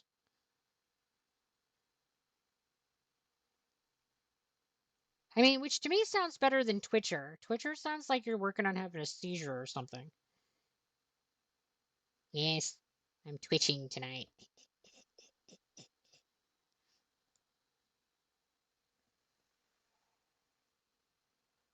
And in fact, I'm an affiliate Twitcher, so I'm like, yes, twitching. I don't know. It does. It just sounds like you're having involuntary body movements. Which I mean, I guess I do that some days, but I don't think anybody wants to watch that on stream. That's just weird. But there's probably a niche for that too. Because, well, one thing that I have learned in life is that there's a niche for just about everything. Because people are weird, including myself.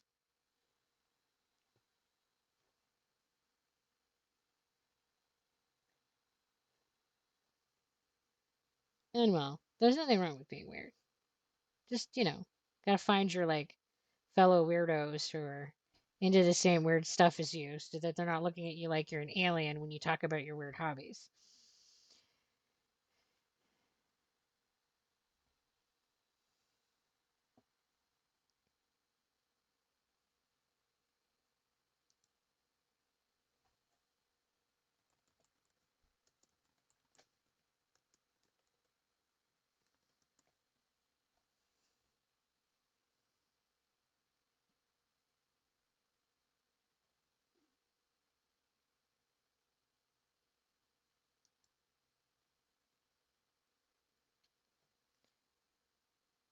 All right, guys, nobody's asking me questions. That means that I'm just going to start telling you like bizarre, random information. I mean, you guys don't want weird facts, do you? Gotta like, no, all right. So here you go. Random, interesting statistic is that if you were born underweight, you are more likely to have a food allergy by 44%. How is that for weird randomness?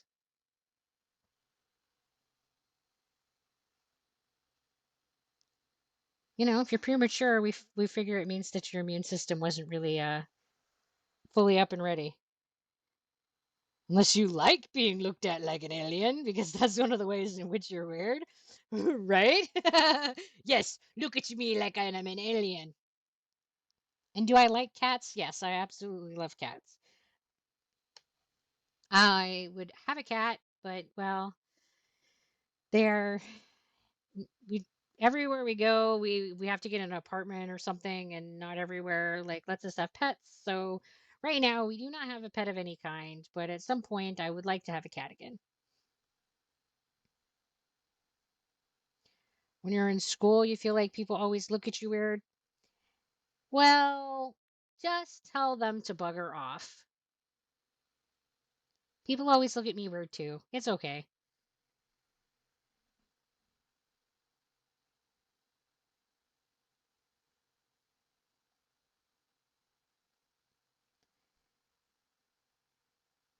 New here, what were your favorite Halloween costumes as a kid?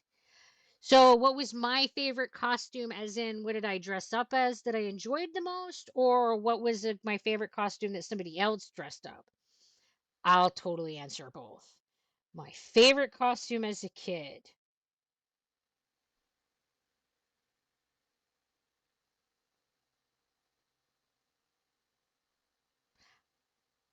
I don't know. I guess I can't answer that one. The costumes that are like more memorable to me are the ones that I did older and I started making my own costumes. So the ones that are more memorable to me are the ones that I like did as an old person. Um, one of my most favorite costumes that I've dressed up in was when we dressed up as the mad scientist assistant, and the monster. Those costumes were great fun. I was like the crazy nurse assistant. That was probably the my favorite costume I've dressed up as. My all-time favorite costume that someone else dressed up as, though, was when I was 11, somewhere in there. My grandmother took us trick-or-treating dressed up as a hooker. It was amazing. I did not find it amazing at the time, though. I was very embarrassed. She got way more candy than us. She like outright went trick-or-treating. She had like her little fuzzy purse bucket that she like went up to the door, knocked on the door, and trick-or-treated right there next to us. And yeah, I, as a young adolescent person, did not appreciate that anywhere near as much as I do now. Now I think that it's probably the best, most amazing costume of all time. Yeah, yeah, Boy, that story hits a little bit different with the history lesson you gave us earlier. I know, right? It's still my favorite costume ever. My grandma was like chaotic and unpredictable. You just never knew what she was going to do or say. What is my favorite movie? Oh, that's tough. There's some really good ones. I really love Hellraiser. That is a really, really good movie. I really love the Alien movies, especially the original from 1979. Um, I really like Grave of the Fireflies. It is a very emotionally moving anti-war film. Very, very well done. Don't go and watch it unless you're ready to have your guts ripped out. Because emotionally, whew, that one's a ride. Um, yeah, those are definitely up there. I'm sure there's others. Those are the ones that come to mind. Games that I'm excited for. Um,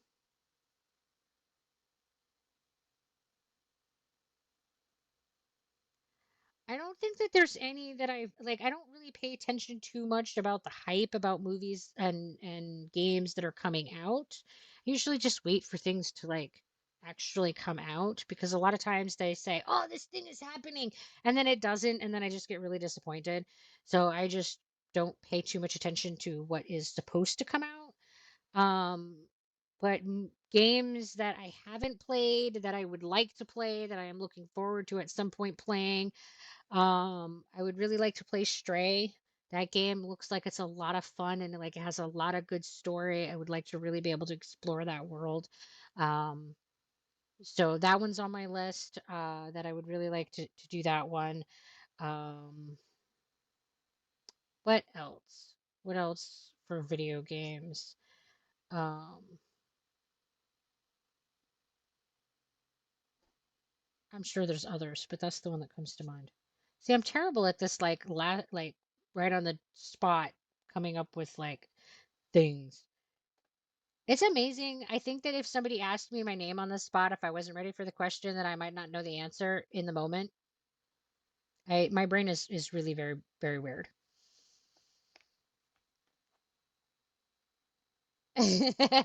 Yes, I am part of the cat cult. Cats are amazing, and cats are super good.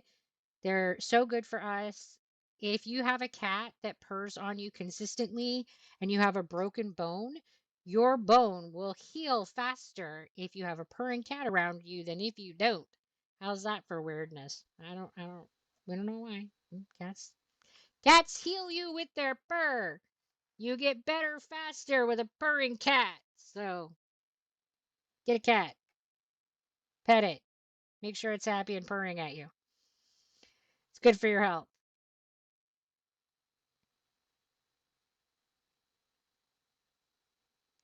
And more people say they saw me from TikTok. Y'all crazy? Y'all crazy that you hear me sing and think, I gotta hear more from her. That makes you crazy. You have a guy every year dressed as Dracula and you never saw him literally any other day except Halloween. Nice. Like you're like, I don't know where he is. Maybe he really is Dracula. I am not a Harry Potter person. I was an adult when the book came out. I tried reading it, didn't think that it was really well written, didn't really get into the story, didn't make it through the whole first book. Watched the first movie, thought that it was pretty cliche, kind of classic storytelling, didn't find it to be super groundbreaking. So sorry, Harry Potter fans. It wasn't my thing. I'm not a huge Harry Potter fan. Um, I yeah, yeah. And somebody else who saw Grave of the Fireflies, yes, it will break you. That is exactly how it described. Yes, it will break you.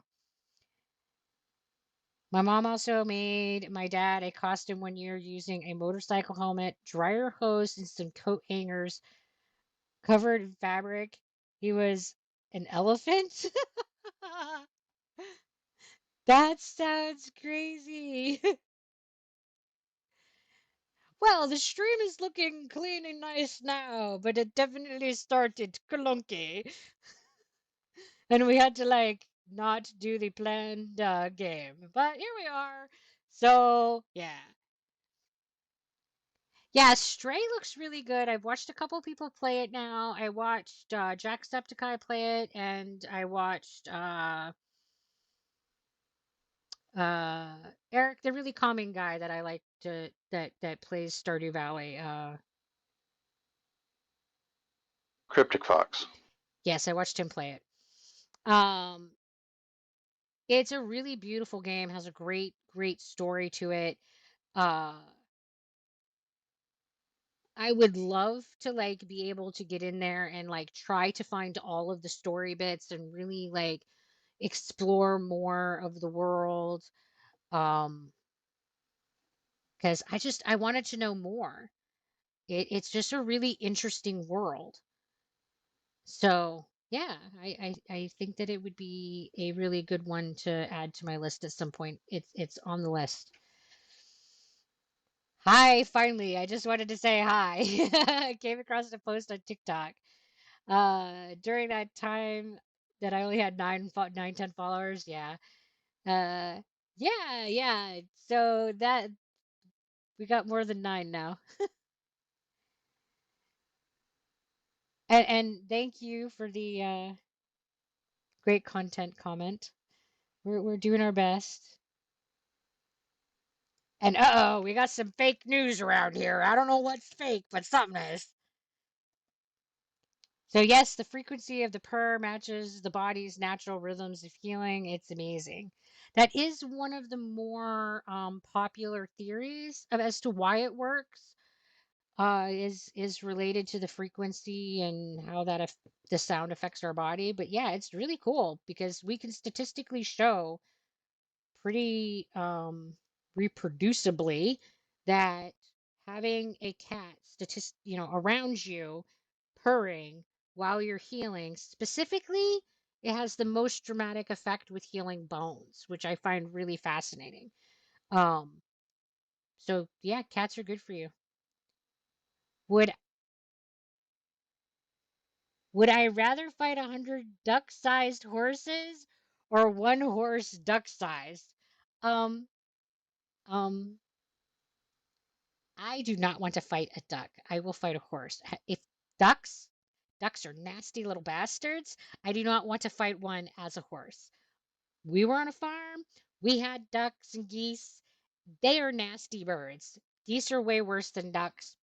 And we won't even get into the anatomy of some ducks, but they're mean. They're vile, mean things. No, I do not want to fight ducks. Oh, The Last Unicorn. I grew up with The Last Unicorn. It is a very amazing film. Love the book. Beautiful story, beautiful animation. Absolutely love The Last Unicorn.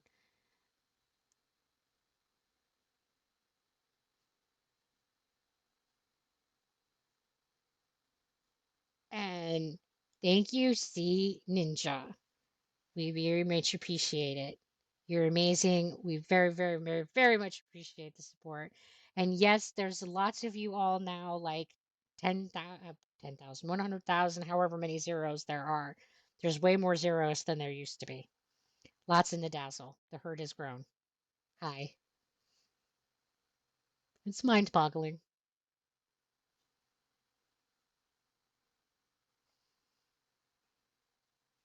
And thank you for coming from TikTok. And social media can absolutely do some really cool and amazing things, and it can also do some damaging things. It's just how we as humans choose to use our tools. No ducks. Yeah, I'm all about the no ducks. I'm telling you, man, of all the farm animals we raised, birds are mean. My dad had chickens, ducks, and geese. Geese of the three were the nastiest. But birds, man, mm-mm. I don't know what it is about birds. They don't care. They don't care if you are like Godzilla size to them in proportion. They're like, I'm gonna wreck you. They they just have no fucks to give. They just like brr at you and they'll peck you to death. It's bad. Mm-mm. Don't mess with the birds, man. I'm glad you're enjoying the stream and the weird rambling.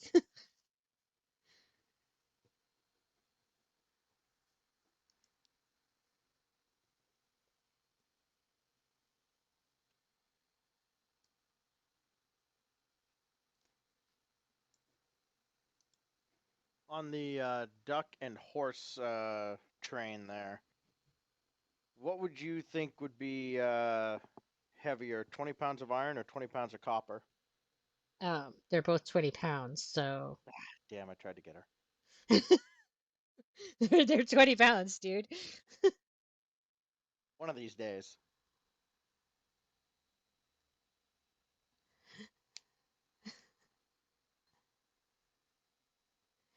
Now, what's more dense? Stacks. Mm. What's more dense? Me. Yes. That is the correct answer. Congratulations. Yes, let's be nice to everyone. To the best of our ability.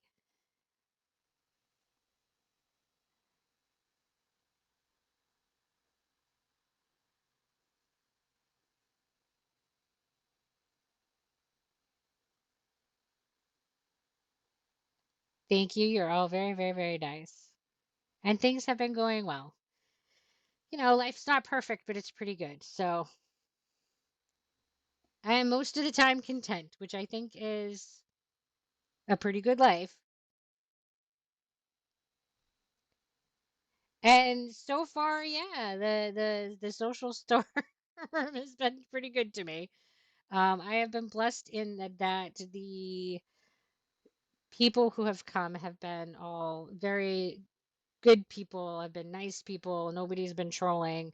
That's definitely one of the things about going viral that you definitely risk is having people come and just be all nasty and mean. And we've not experienced that. So yay. Thank you all for being nice and respectful to each other and to those working on the stream, even though there's definitely been evidence that we do not really know what we are doing.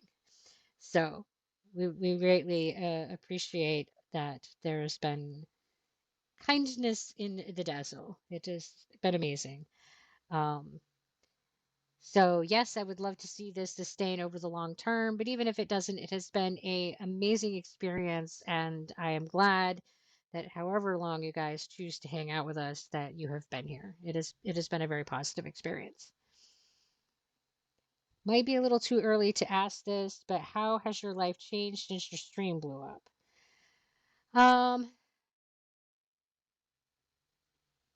I don't really think things have changed a whole lot other than things have been busier. I've definitely been spending a lot of time trying to learn how one streams more properly. A bit more Uh, constant social anxiety. there's definitely been more social anxiety. Yeah, the anxiety imp has definitely been in the background. That's definitely been real. But I don't think that things have. It's weird because in a lot of ways the channel itself has changed a lot, but I don't feel like my life has changed a lot. Like, um, I'm still for the most part doing like streaming and work, and I've had to put some other things on pause. Like I haven't been doing a lot of uh my DMing stuff. I've had to put that game on pause just because there's too many demands on my spoons at the moment.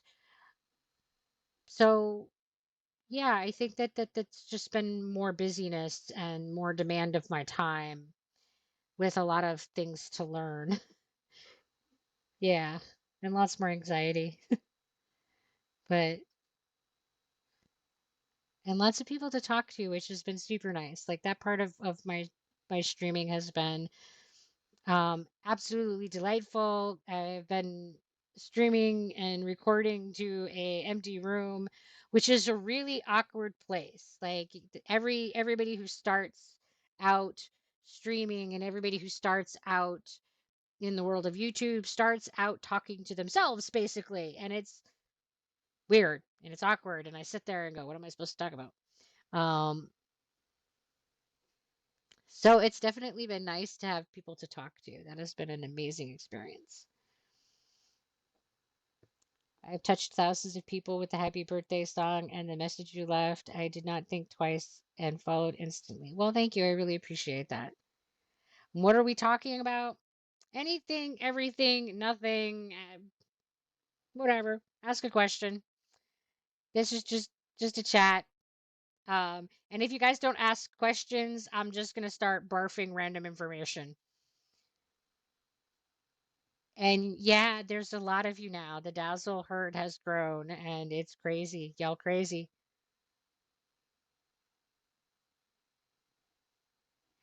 Yeah, you do create your own proper way to stream. Absolutely. And trying to figure that out has been an interesting ride. I mean, I really anticipated when I started this, it's only been about 2.5, 3 months, somewhere in there that I've been streaming. I really thought that it would be years before I had any kind of audience.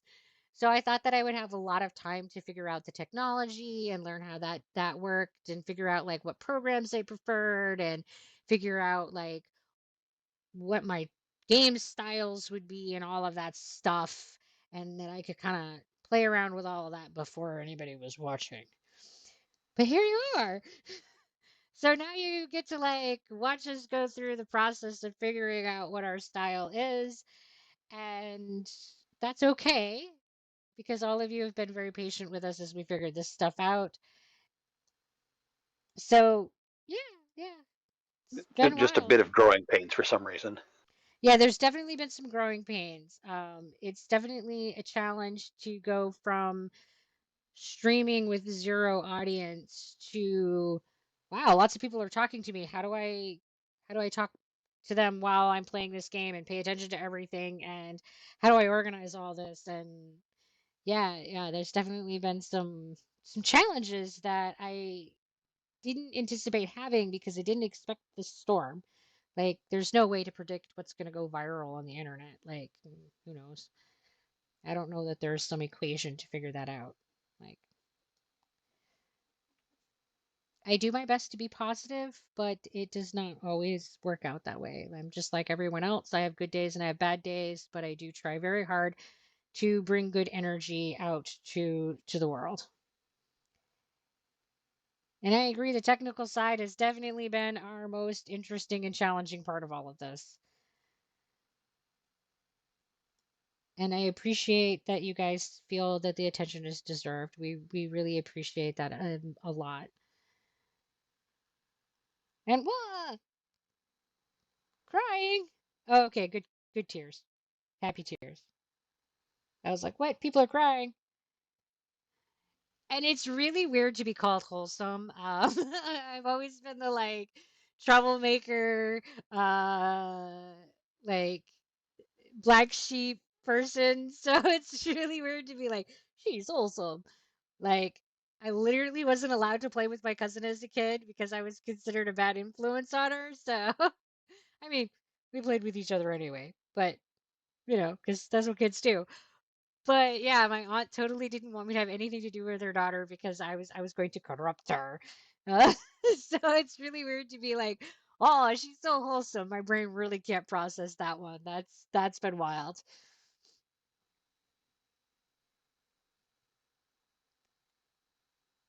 I am an RN and I am currently working in med surge. I am a travel nurse.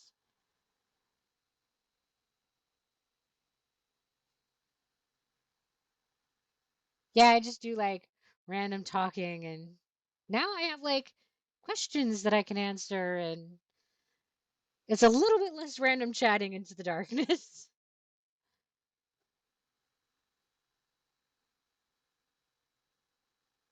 Yeah, I am very new to streaming. I've been on social media for a long time, but most of that has been blogging. I've been blogging now for about, if we count all the way back to the Yahoo days, have been blogging for about 10 years. So I do like a lot of like social media stuff, but very, very new to streaming. So did not expect all of this. That's been a big, big wow, surprise.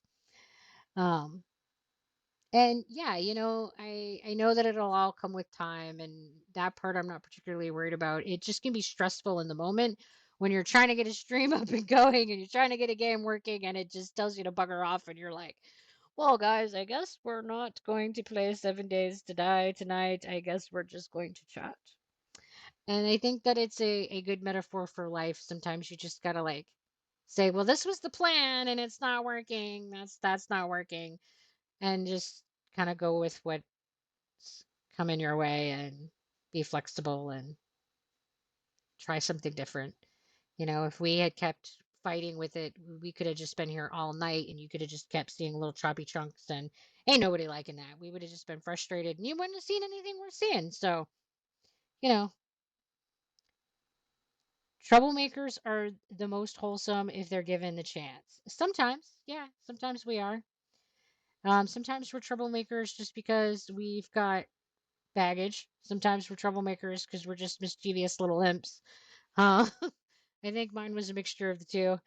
Uh, I got bored really easily as a kid. I had a lot of stuff on my plate as a kid that I didn't know how to process. Um, all of that kind of led me to, well, getting in trouble. And having ADHD and being impulsive definitely also led me to getting in trouble.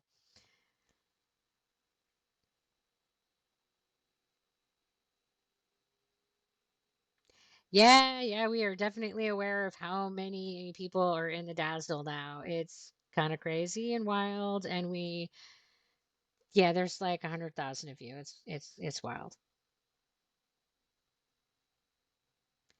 Twitch feels it necessary to consistently inform me that you all are here. The hurt is huge. Um, what are my three favorite games? I don't really have favorite games. I just have ones that I like play a lot, and I kind of like get stuck on a game for a long time, and then I'll be like, I'm done with it, and may never go back to it. Currently, the games that I've been playing, Portal Knights, I've been playing the most.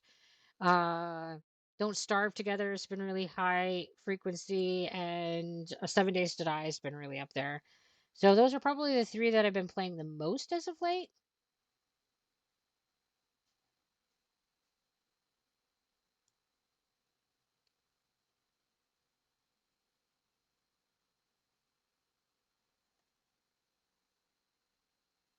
Yeah, there's definitely this weird like streaming and not having an audience is kind of a weird awkward time, and for most streamers that period lasts for a pretty prolonged period of time, like, and that's what I expected. I expected to be streaming for quite a while before anybody like knew I existed. um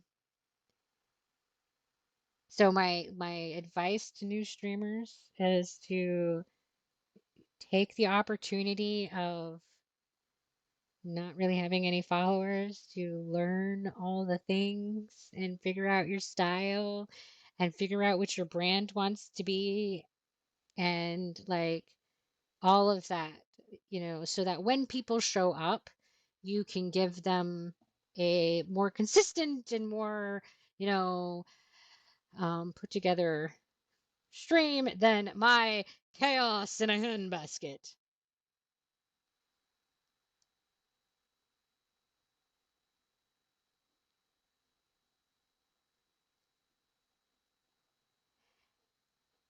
Yeah, I have been blogging for a really long time, streaming not. So it's like, wow, 10 years.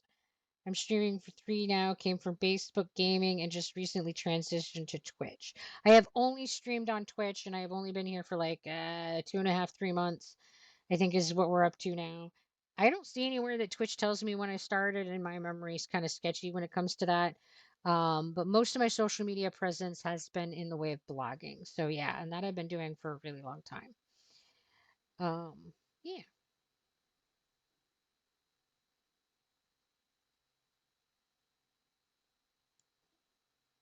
All right. What else we got here in chat? Yeah, almost 100K. Crazy. Y'all crazy.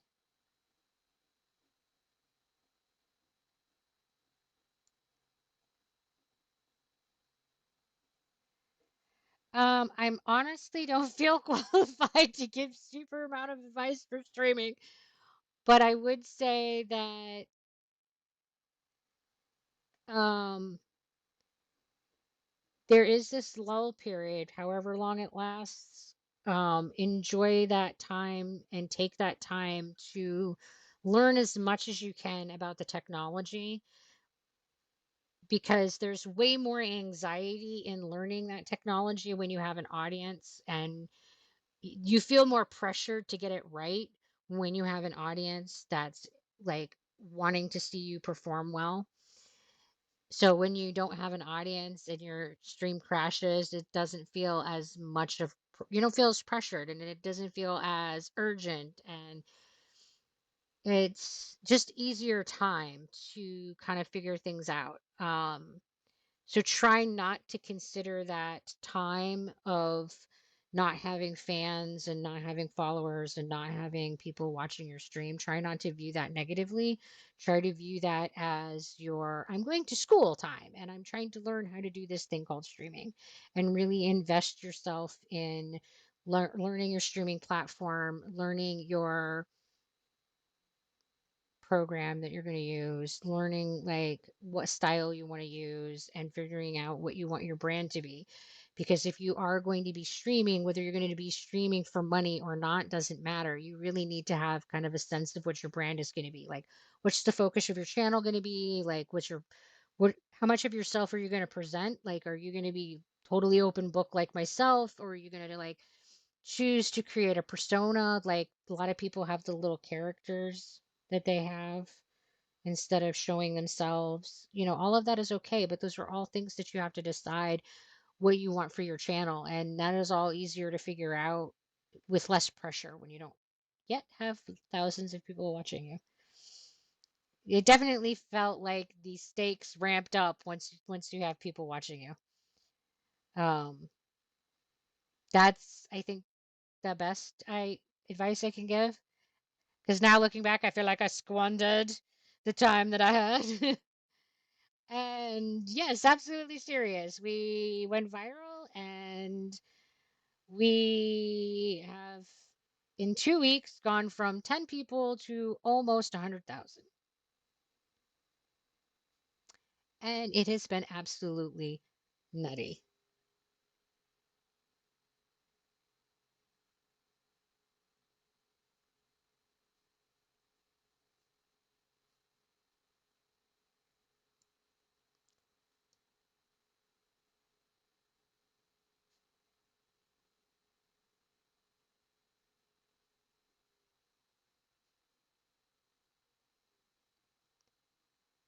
I should be in bed because, as I said, it's 4 a.m., but can't sleep.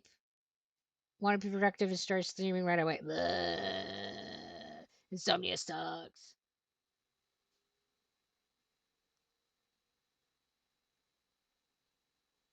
And don't worry about it if you've asked a question that I've already answered. I'm completely fine with repeating myself. I do it naturally.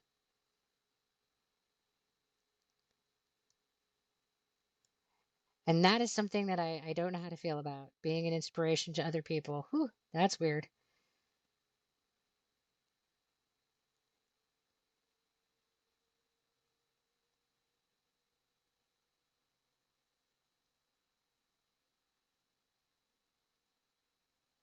And do not worry about it if you can't sub. Don't worry about it if you can't give us money. That's not the focus of this channel. The focus of this channel is to have a safe place where people can talk about things that matter. So take care of yourself, take care of your family, take care of your little community, and don't worry about me and my little community. We're doing okay. I have a full-time job. My nursing job takes good care of us. We are okay. We are financially stable. This is something that I do on the side. It is a side gig that I do because I like connecting with other people, and I wanted to create a safe space where people who are neurodivergent and who are LGBTQ and who have chronic illness and in any way feel different and outside can come together and have a community where they feel like it's safe and they belong and it's okay, and they can talk about the things that are bothering them, and they can talk about the things that matter. And that's way more important to me than subs and follows. So don't worry about it if you aren't following. It's okay. You're still welcome here, and I'm still very glad to have you as part of my Dazzle. Because I promise, I am not going hungry.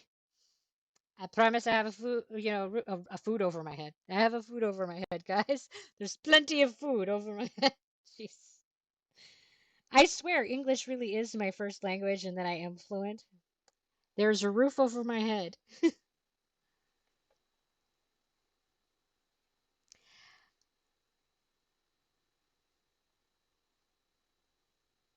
I think that that's probably the best approach there is they've said honest. I think it's formerly Nodens, Nuden, Nodens, Nodens. I am terrible at usernames, guys. I'm so sorry. It's honestly, I don't imagine myself getting a big following or anything. If it happens, great. If not, that's fine. I'm not worried about it. I just think I'd enjoy streaming. And I think that that's the best approach. I think that it's important to enjoy what you're doing. I think that's true in life, period. I think that um, I've definitely reached a point in my life where I think it's more important for us to be doing things that matter to us and hold value, and that we shouldn't be just slaving away at the machine, that we should be looking for things that make us happy, that make us feel content with life, the universe, and everything. So, if being part of the Twitch community and streaming, gives you that, then yeah, great. This is the best place. And I think that's the best place to start with streaming. My personal experience has been that being here because you love it, being genuine, brings people to you. I don't know how that works for anyone else, but that I'm looking around about all the people's. It worked for me.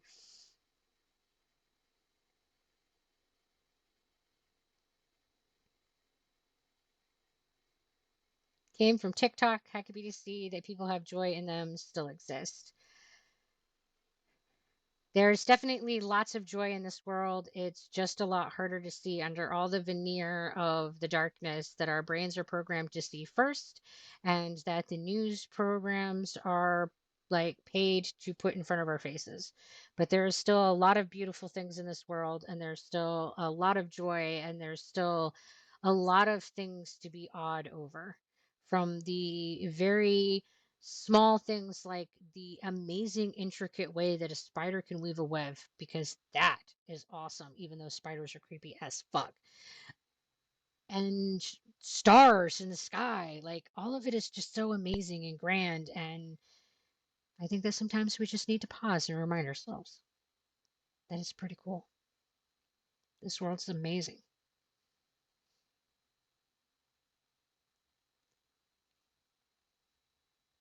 Definition of dreams do come true for real really gave me a push to not give up.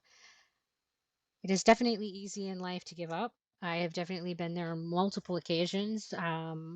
Don't beat yourself up if at times you have to give up and take a break.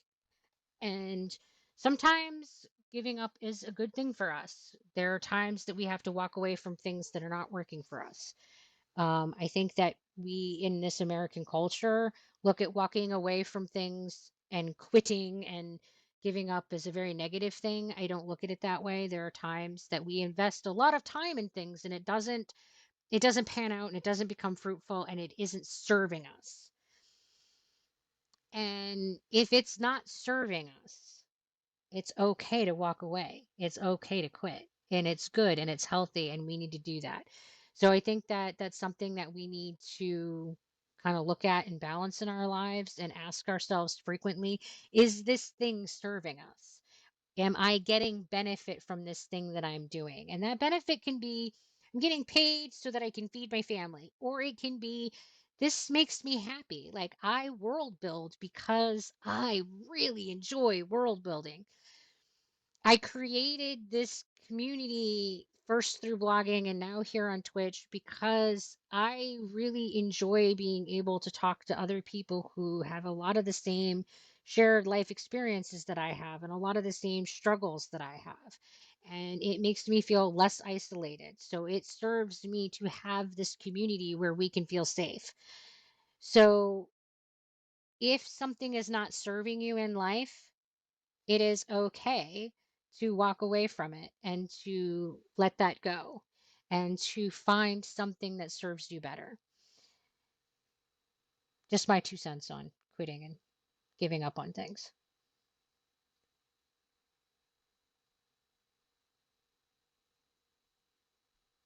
I think I'd enjoy the social interaction. I streamed on Reddit one time and got way more people watching than I thought it would. It was super fun for me and it brought me a lot of comfort with streaming to vent a little, and a lot of people connected to it. Then it sounds like streaming is your niche. I think that we all too often try to stuff ourselves in a box and try to say, this is the thing that I should be, this is the thing that I should do, because some equation that we were given in childhood says that that's what we should be and what we should do, instead of trying to explore options that fit us better and serve us better. So, yeah, if streaming makes you happy and you enjoy the interaction, do it.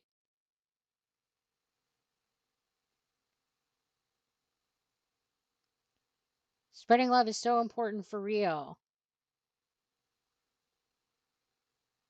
Yes. Yes. We can never spread too much kindness. You can never give out too much love. You can never be too much of a kind person. You can never be too gentle. You can never be too considerate. There's some things in life that you can never have too much of. And I think all of those things are in that category.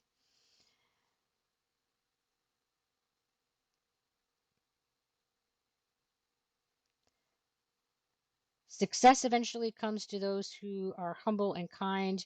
You can be a black sheep. You can have your good days and bad days as long as you treat others the way that you want to be treated, with respect, kindness, honesty, and no judgment. Thank you. I really appreciate that. Unfortunately, success does not always come to good people. And unfortunately, the universe does dish out bad things to good people. I've seen the universe be very unfair and the universe be very unmeasured. And I've seen people who were very good people spend their whole lives working in kindness and never really feel that they were, given a good reward. But I personally feel that kindness is its own reward for your own self. Um, and I think that our society is way more complicated than good and bad. And I think that a lot of the things that determine whether or not you're successful is really built into the system rather than things that we as individuals do. Because whew, the lack of equity is real. Racism is real. Sexism is real. Just all of that is blah. Our society is a hot mess, and I think that we have a lot of work to do to make it better. The encouraging and bright, amazing thing that I'm seeing is that there is healing being done. Um, my generation isn't tolerating what my mother's and father's generation tolerated. My daughter's generation isn't tolerating what we tolerated. Like, we can't heal thousands of years worth of injustice in one generation, but we're headed the right way. We are tolerating less and less of this bullshit. So we are moving in the right direction. So I find that to be a very hopeful thing. I just hope that we get to a better place before we destroy ourselves.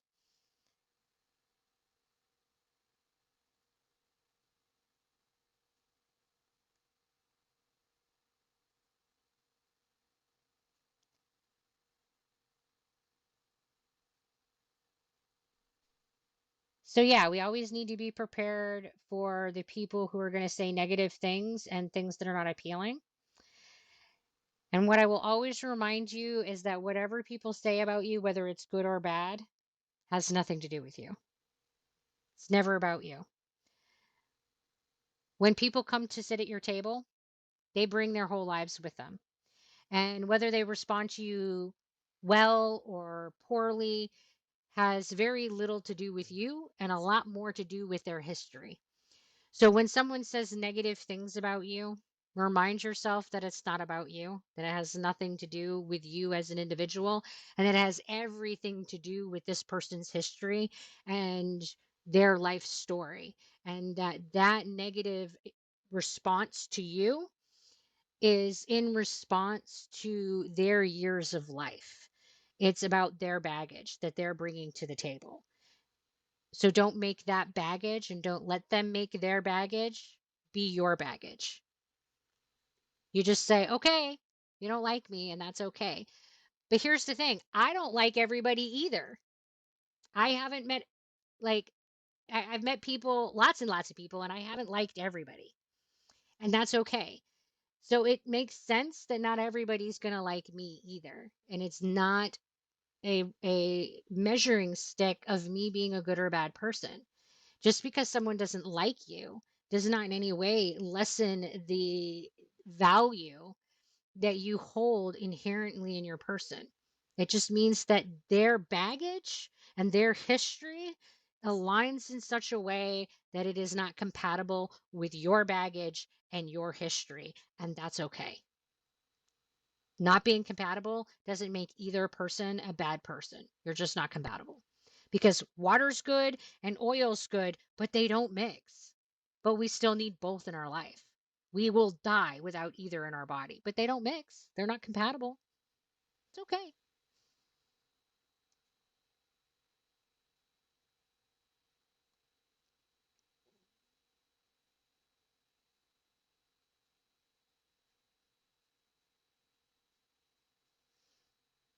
All right, I gotta scroll back up. I'm talking too much and not reading. You have never highlighted a chat message before, just followed, can't wait to see what's in store. Well, thank you for being here. Pun if I've heard. Oh man. I'm just gonna say hi, Pun, because I don't know how to say the rest of your name.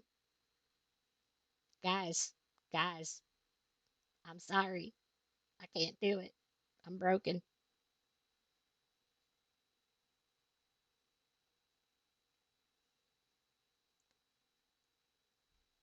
Be proud of yourself. You're a good person and you're just yourself. We need more like you. Well, thank you very much. I do try to remind myself that I have grown a lot since I was a kid, and I do frequently need to remind myself to be proud of the changes that I have made because I am not the little bully that I used to be as a kid. So yeah, I've definitely grown up a lot. So, but sometimes I have these imps in my head that tell me asshole things, and I do have to remind myself.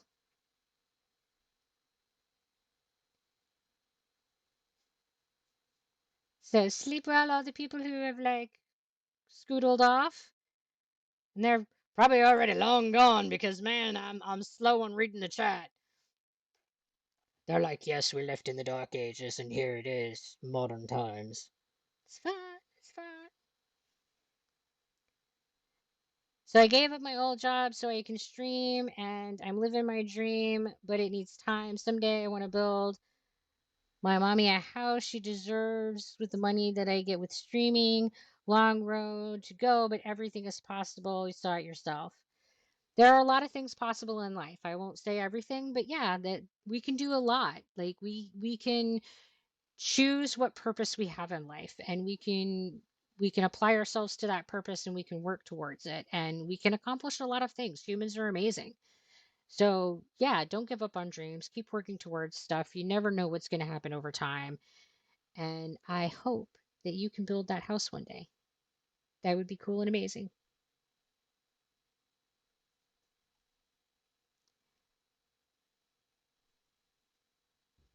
I'm glad that you're loving the vibes. I'm getting lots of like, yay vibes. You think that being a nurse and being a streamer fits me very well. Most of the time I'm comfortable in both roles. There are definitely days that I feel awkward and out of place in both. Um, but I find more than anything in life that things get better with practice, and um, engaging and interacting with people like streaming is just another skill set. And over time, you can get pretty comfortable with just about anything, and it's kind of crazy. But it's a lot of fun, and I really enjoy it, and I hope to keep doing it for a long time. We see walking away from a situation as failure. I tell everyone that you're going to fall down, you're going to get knocked down. Where failure exists is when you refuse to get back up once you're down. As long as you try and you've done the best that you can, you're not a failure, even if you have to walk away. I mean, I think that absolutely failures happen. It's part of being human. We're all going to suffer. We're all going to fail. We're all going to have things go ways that we didn't anticipate, ways that we didn't want them to. It's just part of the human experience. And I think that in American culture, we absolutely get too hung up on being successful and being productive as being the measure of being successful. But I feel like And I think there's a difference between failing and being a failure as well. absolutely, I think there's absolutely a huge difference between that. Good point. Um, I don't think that anybody is a failure. I think that that is a terrible stamp to put on someone. I think that everybody has the opportunity to change. I think everybody has the opportunity to grow. I think everybody has the opportunity to be something different. Um, that our past is just that, it's done, and that we have today. And that what we choose to do today in the moment can make us something different tomorrow. And that, you know, we can radically become different people if that's what we want to do with ourselves. So there isn't such a thing as failure. We can be judged to be a failure. I am judged as a failure by people in my life, and that's okay. They don't agree with how I live my life. They don't agree with who I am as a person, and that's okay. They don't have to like how I live my life because it's my life. And the only person who has to like how I'm living my life is me. Just me. And I think that that's something that we forget a lot as Americans is that we don't have to meet anyone's measuring stick. There isn't anyone else's milestones. We don't have to meet anyone else's objectives. We don't have to be productive. The only measure of success is the one that we set for ourselves. We're successful if we feel that we're successful. We don't have to make money to be successful. We don't have to have a car to be successful or married or any of these other life metrics that society likes to set down for us as the standard of success. That's all bullshit. It's all contrived. It's all socially constructed bullshit. We invent and create our own purpose, and we invent and create our own definitions of successes and failures. And it's all based on what we're trying to achieve in life, and we don't always get there on the first try. So, yeah, as long as we keep striving for our own success story, then I think that we're doing okay. But Americans are too black and white as to how they define success. I am having a pretty good day. Can I ask about your opinion on how to deal with depression?